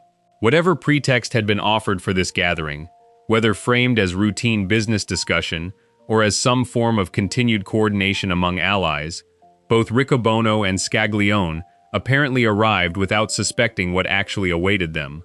Shortly after their arrival, the men were separated from one another and massacred by a team of killers that included Giuseppe Greco, a notoriously prolific enforcer working directly under Riina's direction, along with Giovanni Brusca, a younger member of the organization, who would go on to play a central role in some of the most infamous violence still years away from unfolding at this point in the story. The killing of Riccobono and Scaglione together with the 3 other men gathered at that villa represented something distinct from the earlier assassinations of Bontade and Inzerillo. Those killings, carried out on public streets using military weapons, had been designed explicitly as public statements, demonstrations of power, meant to be seen and understood by the entire underworld watching Palermo's streets. The killing of Riccobono unfolded very differently, carried out quietly at a private location, away from public view, framed to those directly involved as an ordinary gathering rather than an execution. This difference in method reveals something important about how Riina approached different categories of targets. Public enemies who still commanded significant followings and represented an entire rival establishment needed to be eliminated visibly, sending an unmistakable message to anyone still considering resistance. Former allies who had already proven their own willingness to betray friends when convenient needed no such public demonstration. They simply needed to disappear, quietly and efficiently, once their usefulness had expired. The aftermath of this particular killing extended beyond simply eliminating Riccobono and Scaglione themselves. Following the massacre at the villa, many men who remained loyal to either boss were subsequently murdered across Palermo in the following weeks, a continuation of the same pattern seen throughout the entire Second Mafia War, in which the Corleonesi worked systematically to eliminate not just prominent leaders, but the entire network of loyalty and support surrounding them, ensuring no meaningful resistance could organize itself around memory of the fallen bosses. There is a particular kind of bitter irony embedded in Riccobono's story that deserves careful attention, because it illustrates a lesson running throughout this entire account with unusual clarity. Riccobono had watched other men like Bontade and Inzerillo, cling to old loyalties and old assumptions about how the organization was supposed to function, trusting that established rules and traditional relationships would protect them from the ambitions of a faction they still viewed as unsophisticated country upstarts. Riccobono believed himself smarter than that. He recognized the shifting balance of power earlier than his peers, adapted his loyalties accordingly, and proved his value to the winning side through exactly the kind of ruthless, decisive action that Riina himself had built his entire career upon. By every reasonable measure available to a man operating inside this world, Riccobono had played the game correctly, reading the situation accurately, and positioning himself on the side that would ultimately triumph. None of that careful calculation saved him, because the fundamental problem was not that Riccobono had misjudged which faction would win. The fundamental problem was that survival within an organization run by men like Riina never actually depended on picking the winning side. It depended on convincing men who had built their entire rise to power through calculated, ruthless betrayal that you yourself could never become a threat worth worrying about, an assurance that grew progressively less credible the more directly you demonstrated your own capacity for exactly that kind of betrayal when circumstances demanded it. This particular pattern, a useful ally, eliminated specifically because his usefulness had already proven he was willing to switch loyalties under the right pressure, appears again and again throughout the history of the Corleonese's rise to total dominance over the Sicilian Mafia. Men who had once served as enthusiastic and effective enforcers during the war against the old Palermo establishment found themselves increasingly viewed as liabilities rather than assets once that war had been won, precisely because their demonstrated willingness to kill former friends made their future loyalty permanently uncertain in the eyes of the very leadership they had served. Later sections of this account will follow this same pattern through other cases, including the fate of some of Riina's own most feared and prolific killers, men who carried out extraordinary levels of violence on his behalf, only to discover that their usefulness carried the same built-in expiration date that had already claimed Riccobono. What makes Riccobono's death worth examining alongside the earlier killings of Bontade and Inzerillo is the contrast it draws between two different responses to the same underlying threat. Bontade and Inzerillo had trusted the old system too completely, assuming traditional loyalty and established rank would protect them even as the ground shifted beneath their feet. Riccobono trusted his own cleverness too completely, assuming that correctly identifying the winning side and proving his value through decisive action would secure a lasting place within the new order taking shape. Both approaches failed in the end, though they failed for related but distinct reasons.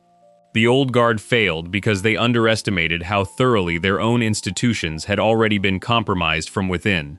Riccobono failed because he underestimated just how permanently his own demonstrated capacity for betrayal would mark him as untrustworthy to the very faction he had betrayed his friends to join. There is a broader lesson buried within this specific failure that extends well beyond Riccobono's individual story, one that echoes throughout every case examined across this entire account. Organizations built on the explicit promise of absolute, unbreakable loyalty create a peculiar kind of trap for the men operating inside them. Demonstrating loyalty through violence against outsiders or rivals earns temporary trust and temporary usefulness. But that same willingness to use violence in service of shifting alliances inevitably raises the uncomfortable question of what happens when circumstances eventually shift again, and whether the same calculating instinct that once served the current leadership might someday be turned against that leadership instead. Riccobono answered that question definitively through his own actions against Bontade and Inzerillo, proving beyond any doubt that he possessed exactly the kind of flexible, self-interested calculation that made him valuable during a war and dangerous during peace. Riina, having built his entire career understanding precisely this dynamic better than almost anyone else in the organization's long history, was never going to leave that kind of uncertainty unresolved for very long. Before we move on, if you're enjoying this analysis, please consider subscribing. It helps the channel tremendously. Riccobono believed switching sides once would be enough to secure his future, and it cost him his life at a quiet villa outside Palermo. The next section follows an even more extreme version of this same pattern, a killer so prolific and so feared that the very leadership he served came to view his usefulness as a form of madness that needed curing. Section 8. The killer they called Little Shoe, until he became a problem. Some men in this story were removed because they threatened their bosses directly, plotting quietly for years the way Carlo Gambino once did, or switching sides when the moment demanded it, the way Rosario Riccobono once did. Giuseppe Greco represented something different entirely. He was never disloyal to Salvatore Riina, not for a single day of his violent career. He served the Corleonesi with a level of devotion and efficiency that made him one of the most feared men in the entire history of the Sicilian Mafia. And that devotion, carried out with a thoroughness that eventually frightened even the men who had trained him, became the very reason his own leadership decided he needed to disappear. Greco was born in 1952 in Ciaculi, a town on the outskirts of Palermo, into a family already connected to organized crime through his father, who carried the nickname Scarpa, meaning shoe in Italian. This family connection gave the younger Greco his own nickname almost from childhood, Scarpuzzetta, which translates roughly to Little Shoe. a name that would follow him throughout a career defined by violence on a scale almost impossible to fully comprehend. Despite growing up inside this violent world, Greco reportedly excelled academically at school, particularly in Latin and Greek, a detail that sits uncomfortably alongside everything else known about the man he eventually became. A reminder that the killers populating this history were rarely simple or one-dimensional, in the way popular imagination sometimes prefers to remember them. Records of exactly when Greco formally joined the Mafia remain incomplete, but accounts from members who later cooperated with Italian authorities suggest he began his career working as a driver for a Palermo boss, before eventually attaching himself to the rising Corleonesi faction under Riina and Provenzano. Greco was not related in any meaningful way to two other significant figures who shared his surname during this same period: Salvatore Greco, an established boss known by his own nickname, and Michele Greco, the so-called Pope, who had secretly aligned himself with Riina while presenting a neutral face to the wider commission. This coincidence of shared surnames created ongoing confusion for investigators trying to untangle exactly which Greco was responsible for which crimes throughout this period. But Giuseppe Greco's specific reputation would eventually become singular enough that confusion with his more senior namesakes became increasingly unlikely among anyone who studied the organization closely. By 1979, Greco had already established himself as a significant and growing power within the Ciaculli family, sitting on the wider Sicilian Mafia Commission alongside the more senior Michele Greco, even as the elder Greco increasingly controlled the family's affairs. What set Giuseppe Greco apart from countless other ambitious young enforcers working their way up through the organization during this same period was the sheer, almost mechanical efficiency with which he carried out violence on behalf of the Corleonesi faction, using his favored weapon, an AK-47 rifle, in an era when most Sicilian mafia killings still relied on handguns or shotguns at close range. The years spanning the Second Mafia War, roughly from 1981 through 1984, gave Greco the opportunity to demonstrate exactly what made him so uniquely valuable to Riina's cause. He was eventually convicted in absentia of 58 separate murders, the overwhelming majority carried out during this brief but extraordinarily violent period. Investigators and cooperating former members who later spoke about Greco's activities believed the true number of killings he personally carried out was considerably higher than his formal convictions reflected, with estimates suggesting he was responsible for at least 80 deaths, and quite possibly as many as 300 across his entire violent career. Numbers on this scale become almost impossible to process in any ordinary human sense, and that difficulty in comprehension is itself part of what made Greco such an effective instrument of terror during this period. Greco's targets during the Second Mafia War included some of the most significant figures examined earlier in this account. He was directly responsible for the killings of Stefano Bontade and Salvatore Inzerillo, the two prominent Palermo bosses whose deaths opened the entire war against the old established order.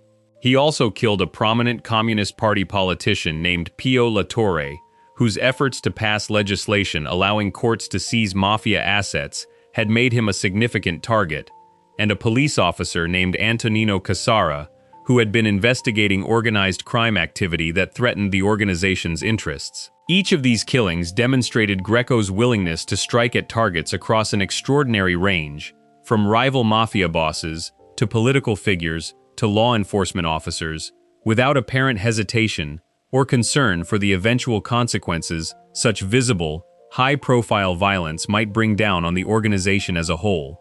Perhaps no single detail illustrates the sheer scale of Greco's brutality more clearly than his treatment of Inzerillo's teenage son. After his father's assassination, the 15-year-old boy reportedly made a public vow to avenge his father's death. Greco, apparently viewing this vow as a threat requiring immediate elimination regardless of how young or genuinely capable the boy actually was of carrying it out, is rumored by several accounts to have mutilated the teenager before killing him, allegedly severing an arm before shooting him and dissolving the remains in acid, a method the Corleonesi had refined into something approaching a signature technique for making victims disappear entirely, leaving grieving families with no body to bury and no certainty about what had actually happened to their loved ones. This particular killing deserves attention not simply for its horror, though the horror alone would justify examining it closely, but for what it reveals about the fundamental character of the organization this entire account has been documenting. An enforcer willing to torture and kill a 15-year-old boy specifically because that boy had made an emotional, almost certainly empty vow of revenge for his murdered father, represents exactly the kind of behavior that stood in direct contradiction to whatever code of honor the organization claimed to operate under. Greco did not hesitate over this contradiction. If anything, his willingness to eliminate even a grieving teenager who posed no realistic threat demonstrated precisely the quality that made him so valuable to Riina during this period: a complete absence of restraint when it came to eliminating anyone who might, however implausibly, eventually become inconvenient. By the conclusion of the Second Mafia War, Greco stood among the most prominent figures of an entirely new generation of Sicilian mafiosi, who had distinguished themselves through the sheer scale of violence carried out during those brief but catastrophic years. He reportedly began acting increasingly as though he himself controlled the Ciaculli family outright, even while the official boss, Michele Greco, remained technically in charge, but was spending much of this period in hiding from authorities, who had finally begun taking the organization's activities seriously following the public brutality of the Mafia War. Greco's role extended beyond simply killing rival mafiosi and their family members. On July 29, 1983, he and an associate named Nino Madonia parked a car loaded with explosives, a Fiat packed with a substantial quantity of explosive material, along a route where a magistrate named Rocco Cinici traveled regularly. When the device detonated, it killed Cinici, along with 3 other people, 2 members of his police escort, and the porter of the building where Cinici lived.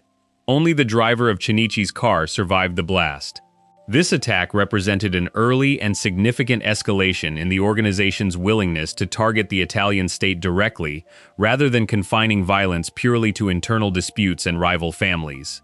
A pattern that would eventually reach far more devastating heights in the years still to come, when magistrates far more famous than Cinici would become targets of similarly devastating car bomb attacks. For a period stretching across the early to mid-1980s, Greco appeared to represent everything the Corleonesi valued in an enforcer: absolute loyalty, willingness to kill without hesitation regardless of the target's age or standing, and a level of operational effectiveness that made him personally responsible for a meaningful percentage of the entire death toll produced during the Second Mafia War. He had killed rival bosses. He had killed a magistrate and several innocent bystanders alongside him. He had killed a teenage boy whose only crime was grief expressed through an empty threat. By every measure the organization itself used to judge value and loyalty, Greco had proven himself completely and repeatedly. What eventually turned this same relentless efficiency into a liability, in Riina's eyes, was the ending of the war itself. Once the old Palermo establishment had been thoroughly destroyed, and Riina's total dominance over the organization was firmly secured, a killer of Greco's particular temperament and reputation began to represent a different kind of risk than the one he had solved so effectively during active conflict.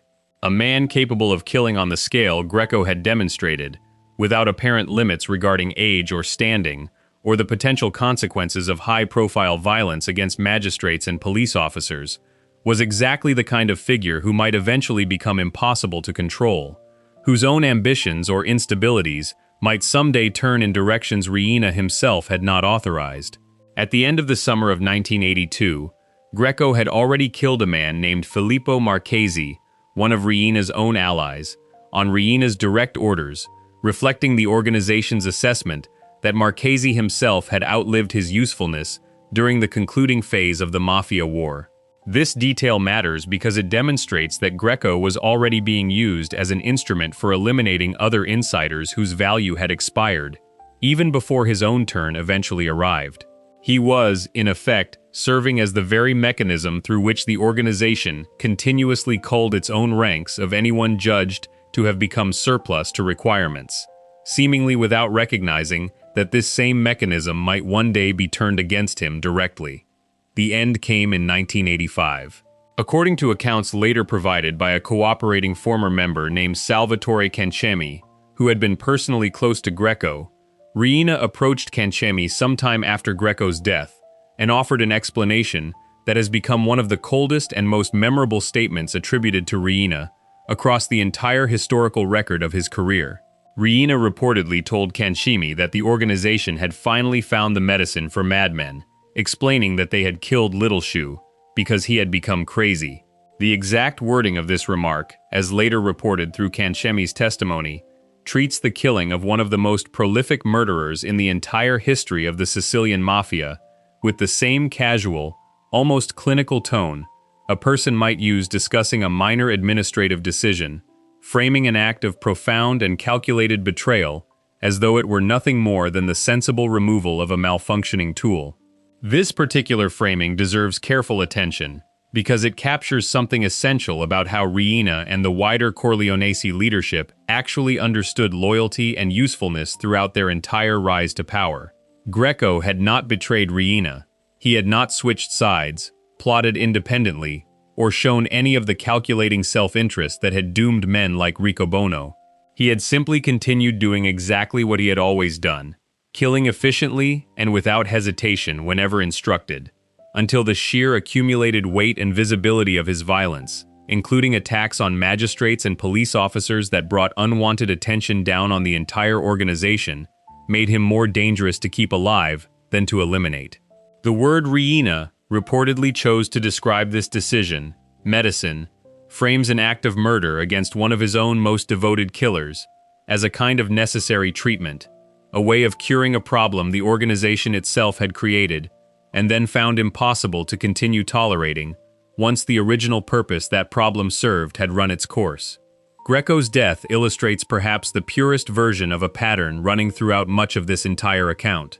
Men who served these organizations with genuine, unwavering loyalty, carrying out horrific violence specifically because their leadership demanded it, and because doing so successfully represented the clearest possible path toward advancement and respect within this world, frequently discovered that the very intensity of their service eventually marked them for removal.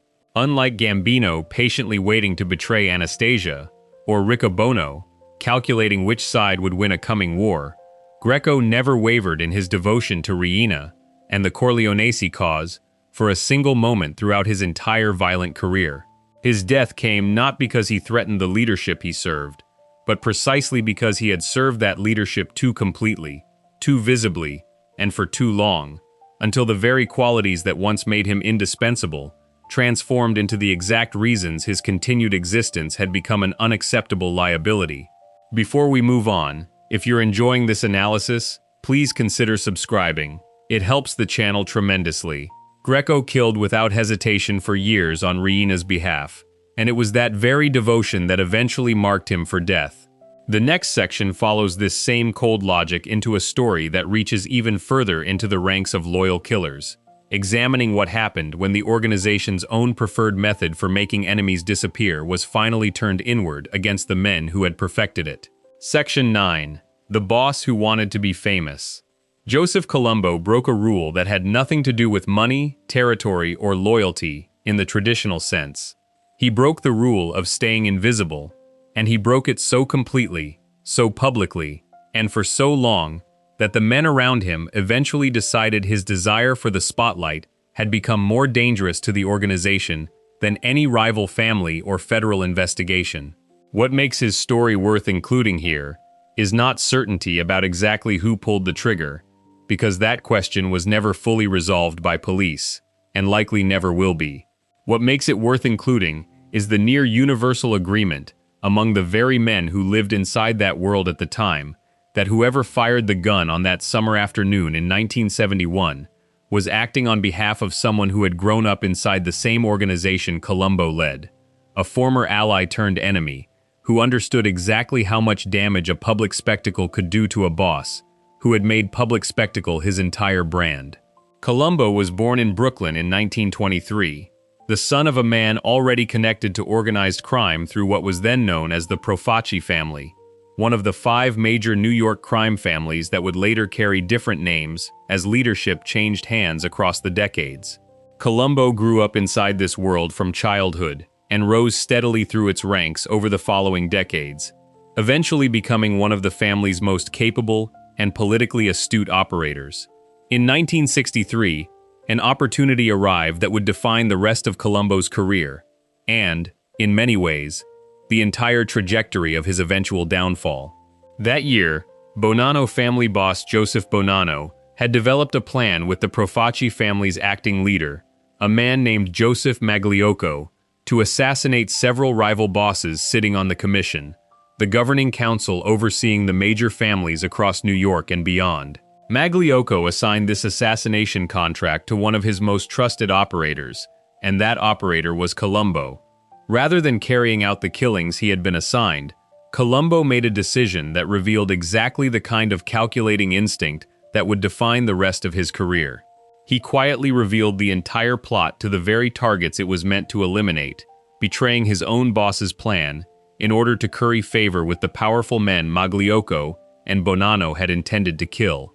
The commission, upon learning of the plot and Colombo's role in exposing it, chose not to execute Magliocco, but forced him into permanent retirement instead, while Bonanno himself fled the country temporarily to avoid the consequences of his failed scheme. As a direct reward for his role in exposing this conspiracy against his own leadership, Colombo received the family itself, installed as the new boss of what would from that point forward be known as the Colombo crime family, carrying his name into the future, the same way Carlo Gambino's earlier betrayal of Albert Anastasia had renamed an entirely different organization. This origin story matters enormously for understanding everything that followed, because Colombo had learned from his very first major test within the organization that personal advancement sometimes required betraying the people directly above him, a lesson he had absorbed successfully once already before he ever became a boss in his own right. What he apparently failed to fully absorb was the corresponding lesson that should have followed naturally from that same experience, that the men serving beneath him were entirely capable of applying exactly the same calculation against his own leadership, given sufficient provocation and the right opportunity. For several years after taking control of the family, Colombo ran his operation in a manner that, on the surface, looked reasonably conventional by the standards of the era, managing rackets and relationships with the same careful attention most successful bosses applied to protecting their position and their income. Then, in 1970, Colombo made a decision that set him apart from every other major organized crime figure of his generation, and arguably from every boss examined anywhere else across this entire account. He founded an organization called the Italian-American Civil Rights League, an advocacy group explicitly created to protest what Colombo characterized as unfair discrimination against Italian Americans, particularly regarding aggressive investigation tactics used by the FBI, that Colombo argued unfairly painted an entire ethnic community as criminal by association. On its own terms, divorced entirely from Colombo's actual profession, this cause carried genuine merit and resonated with many ordinary Italian-American families who had nothing whatsoever to do with organized crime, but who nonetheless felt stereotyped and unfairly targeted by law enforcement attention focused on their community. Colombo's League grew rapidly, staging a rally at Columbus Circle in 1970 that drew a genuinely enormous crowd, with some estimates suggesting more than 100,000 people attended, including prominent politicians and entertainment figures eager to associate themselves publicly with a cause framed around civil rights and fair treatment rather than organized crime. The problem, from the perspective of the men who actually ran organized crime alongside Colombo, was not the cause itself. The problem was that Colombo, in building and promoting this movement, had made himself into one of the most recognizable and photographed organized crime figures in the entire country, appearing constantly on television, giving newspaper interviews, standing at podiums in front of enormous crowds while flanked by his own sons. This was precisely the opposite of how successful bosses were supposed to operate. The entire logic of surviving for decades inside this world depended on staying beneath the notice of federal investigators, conducting business quietly, and avoiding exactly the kind of sustained, high-profile media attention Colombo now actively sought out and seemed to genuinely enjoy. An FBI wiretap recording captured from this period, later released publicly, documented one underboss from an entirely separate New Jersey-based crime family posing a question to his own leadership that captured precisely the frustration Colombo's behavior had created across the wider underworld. The recorded question asked, essentially, how the organization could possibly tolerate a man like Colombo sitting among its recognized leadership when his behavior threatened to draw exactly the kind of unwanted attention every other boss spent his entire career trying to avoid. This recording demonstrates that Colombo's growing public profile had become a subject of serious concern, extending well beyond his own family, reaching into conversations among entirely separate organizations who nonetheless understood that Colombo's visibility created risk for the underworld as a whole, not merely for the specific family he happened to lead. Carlo Gambino, the same patient underboss whose earlier betrayal of Albert Anastasia had already reshaped one major crime family, reportedly confronted Colombo directly about the growing danger his public activities represented.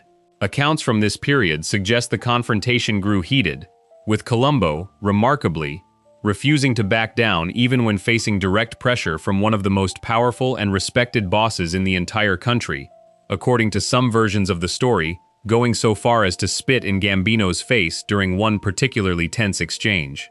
Whatever the precise details of that specific confrontation, the underlying dynamic is clear enough. Colombo had become convinced that his public movement gave him a form of protection and legitimacy that placed him beyond the normal constraints governing how bosses were supposed to conduct themselves, and he was unwilling to change course even when warned directly by peers whose opinion mattered enormously within this world. While this tension over Colombo's public profile was building throughout 1970 and into 1971, an entirely separate and more personal conflict was also approaching its breaking point, one rooted in decades of accumulated grievance rather than any disagreement over strategy or public relations.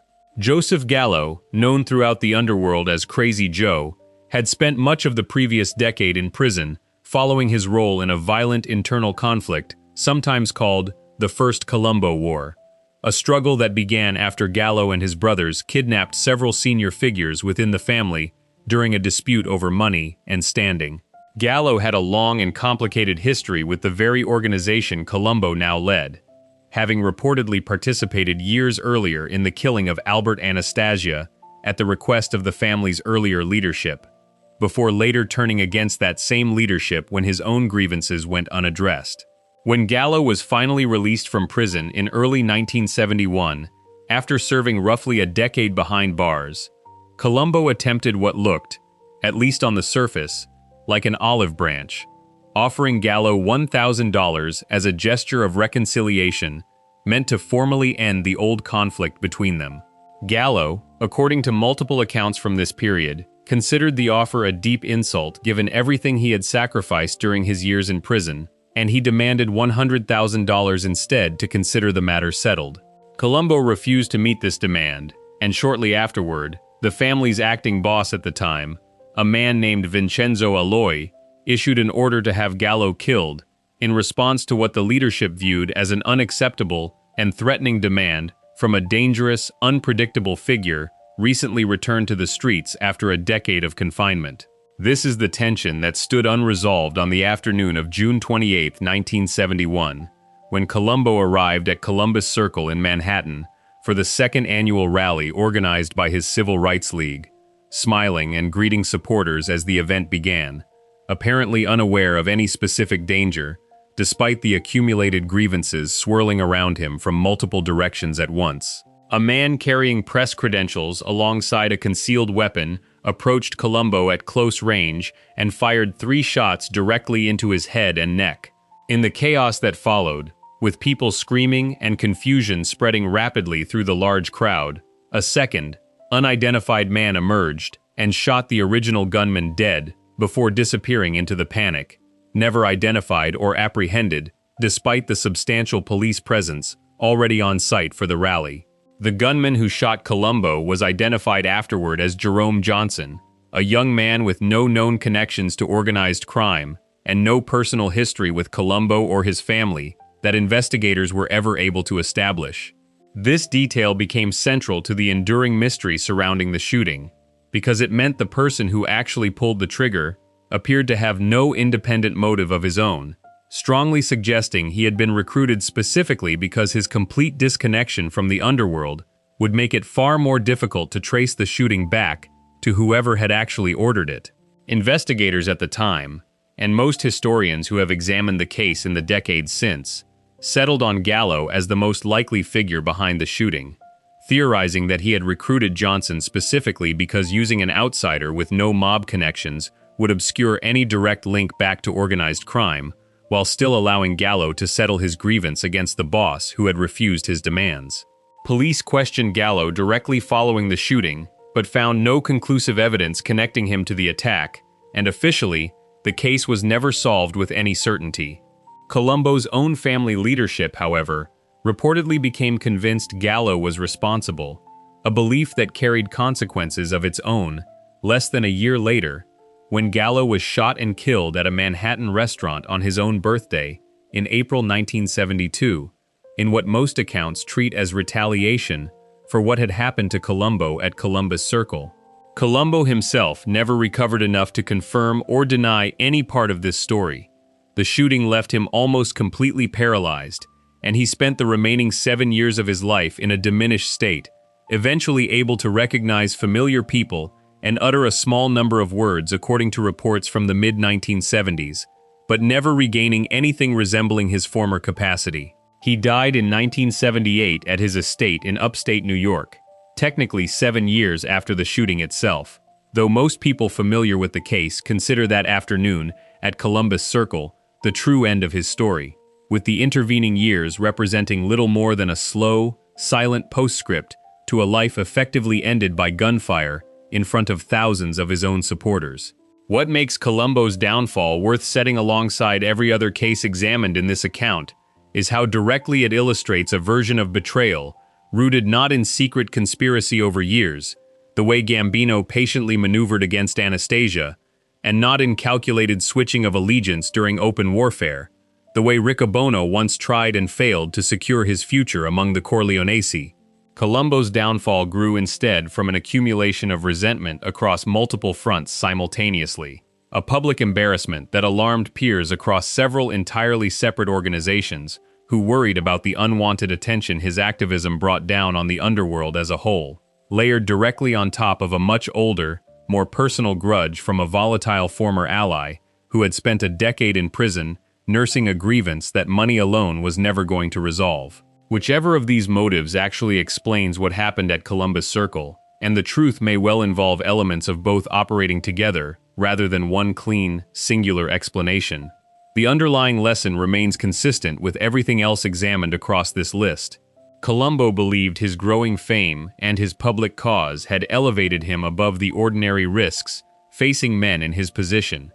The men around him, watching that same fame with growing alarm, eventually decided otherwise. Before we move on, if you're enjoying this analysis, please consider subscribing.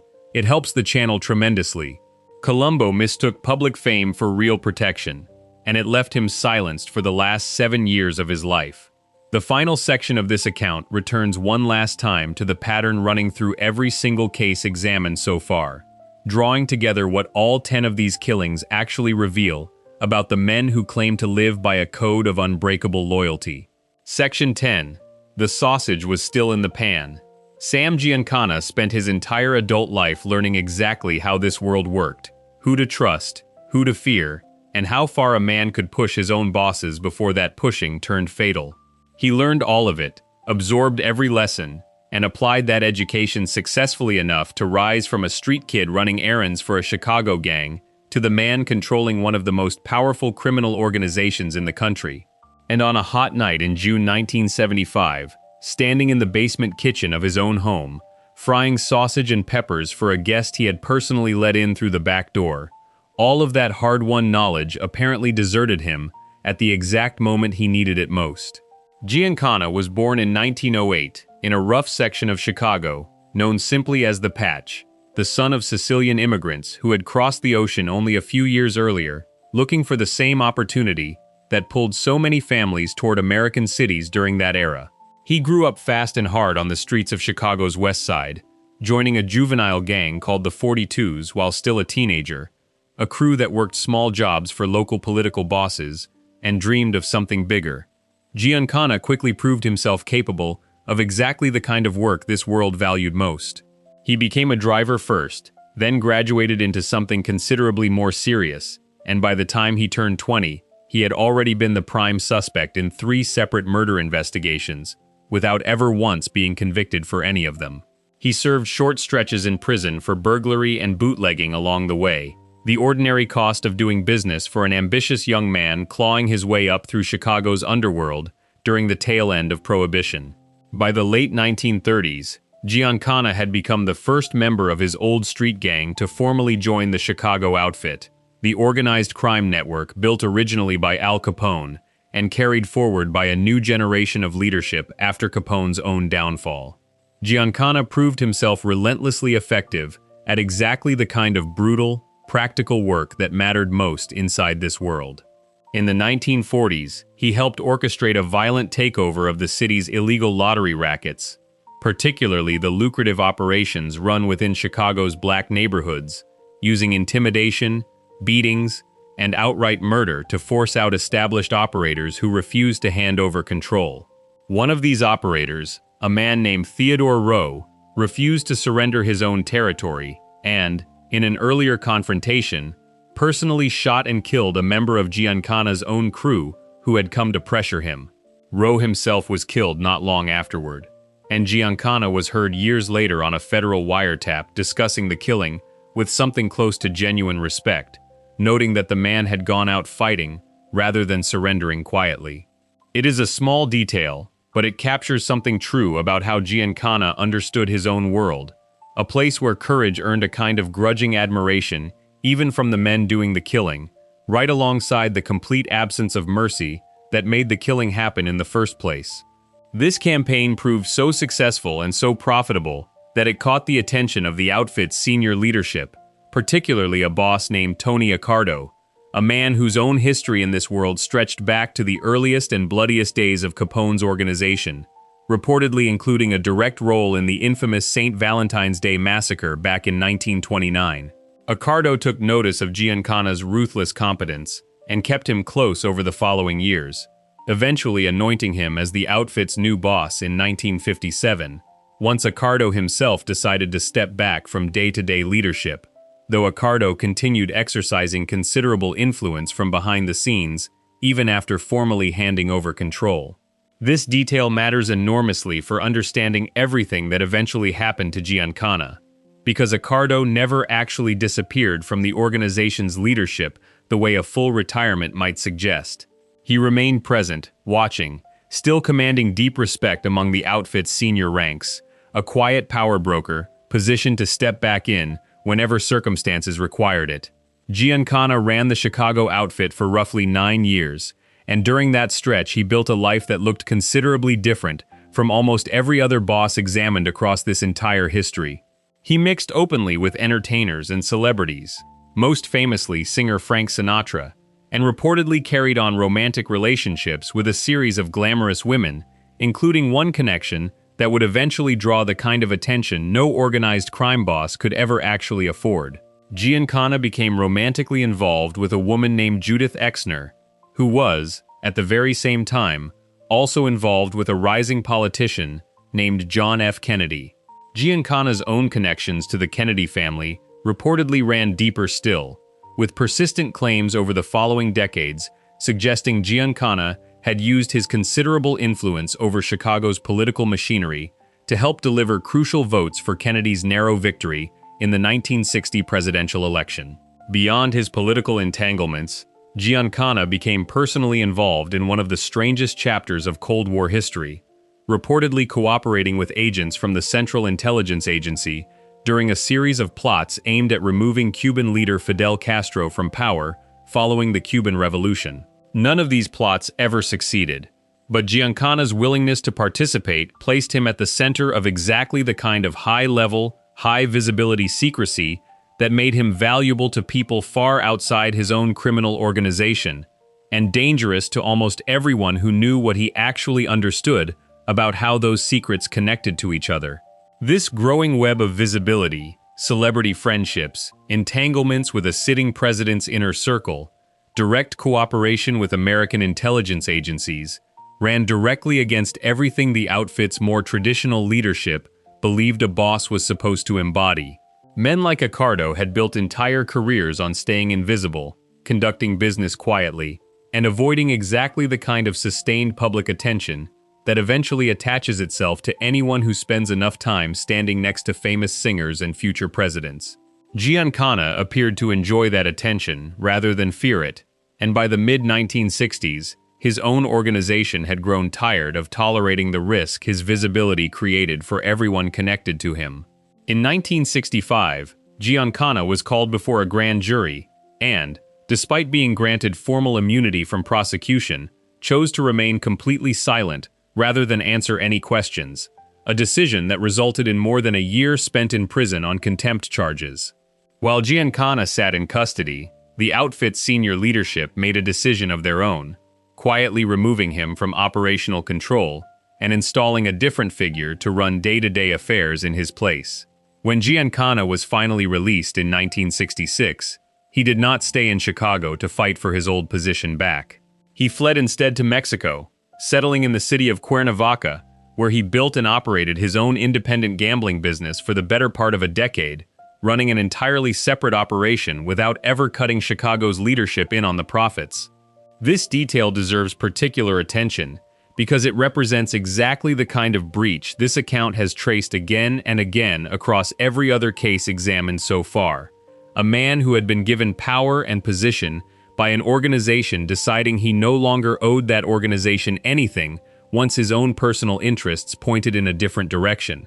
Giancana was, in effect, stealing from the very men who had once elevated him to the top of their entire operation, running his own parallel business in Mexico, while contributing nothing back to the Chicago leadership that continued to regard him, at least nominally, as a senior figure within their world.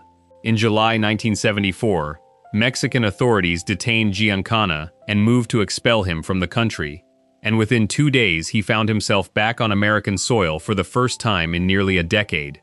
Around this same period, an entirely separate development was unfolding in Washington that would ultimately intersect with Giancana's return in a way that sealed his fate. Following revelations about extensive domestic surveillance conducted by American intelligence agencies, the United States Senate formed a committee tasked with investigating exactly this kind of overreach, an investigation that inevitably extended into the CIA's earlier cooperation with organized crime figures during the various failed plots against Castro. Giancana, given his documented involvement in exactly those plots, became a subject the committee needed to hear from directly, and he was scheduled to appear and testify before this Senate committee in the summer of 1975. For Giancana's own organization, this looming testimony represented an entirely new and considerably more dangerous problem than his earlier, more contained breach of running an independent business in Mexico. A man with Giancana's level of direct knowledge, testifying under oath before a Senate committee actively investigating the exact intersection of organized crime and government intelligence operations, carried the potential to expose secrets that extended far beyond his own individual criminal activity. He might reveal details about the outfit's broader operations, about other bosses, about relationships and arrangements that had remained hidden for years, specifically because men like Accardo had built entire careers around the principle that this kind of exposure needed to be avoided at almost any cost. A week before his scheduled testimony, Giancana traveled to Houston, Texas, where he underwent gallbladder surgery, an unrelated medical procedure that nonetheless placed him briefly outside Chicago and outside whatever surveillance or protection arrangements existed around his usual home. He recovered and returned to his house in the Chicago suburb of Oak Park on June 17, 1975, just 2 days before his scheduled Senate appearance. On the evening of June 19th, Giancana hosted a small, low-key gathering at his Oak Park home, guests arriving and departing over the course of the evening in what appeared to be an entirely ordinary social visit. By around 11 o'clock that night, the guests had all left, and according to the most widely credited accounts pieced together by investigators and journalists over the following decades, one final visitor remained behind, or perhaps arrived separately after the others had gone, someone Giancana knew well enough to let in through a back entrance leading directly down into his basement kitchen, without any apparent hesitation or concern.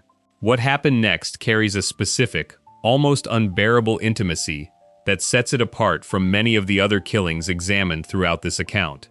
Giancana did not simply greet this final visitor and sit down to talk business. He began cooking, frying up a small meal of sausage and peppers in his own kitchen for the man standing across from him, an act of casual domestic hospitality extended towards someone Giancana clearly believed posed no threat whatsoever. Some accounts investigating the case afterward noted a detail that makes this moment even more difficult to process: that Giancana himself, dealing with stomach ulcers at the time, could not actually eat spicy food of this kind, suggesting the meal being prepared that night was intended entirely for his guest, rather than for Giancana's own dinner. He was, in the most literal sense available, feeding the man who would kill him only minutes later. Giancana was shot once in the back of the head as he stood at the stove, the first bullet striking him from behind, without any apparent warning or struggle. His body fell forward to the floor.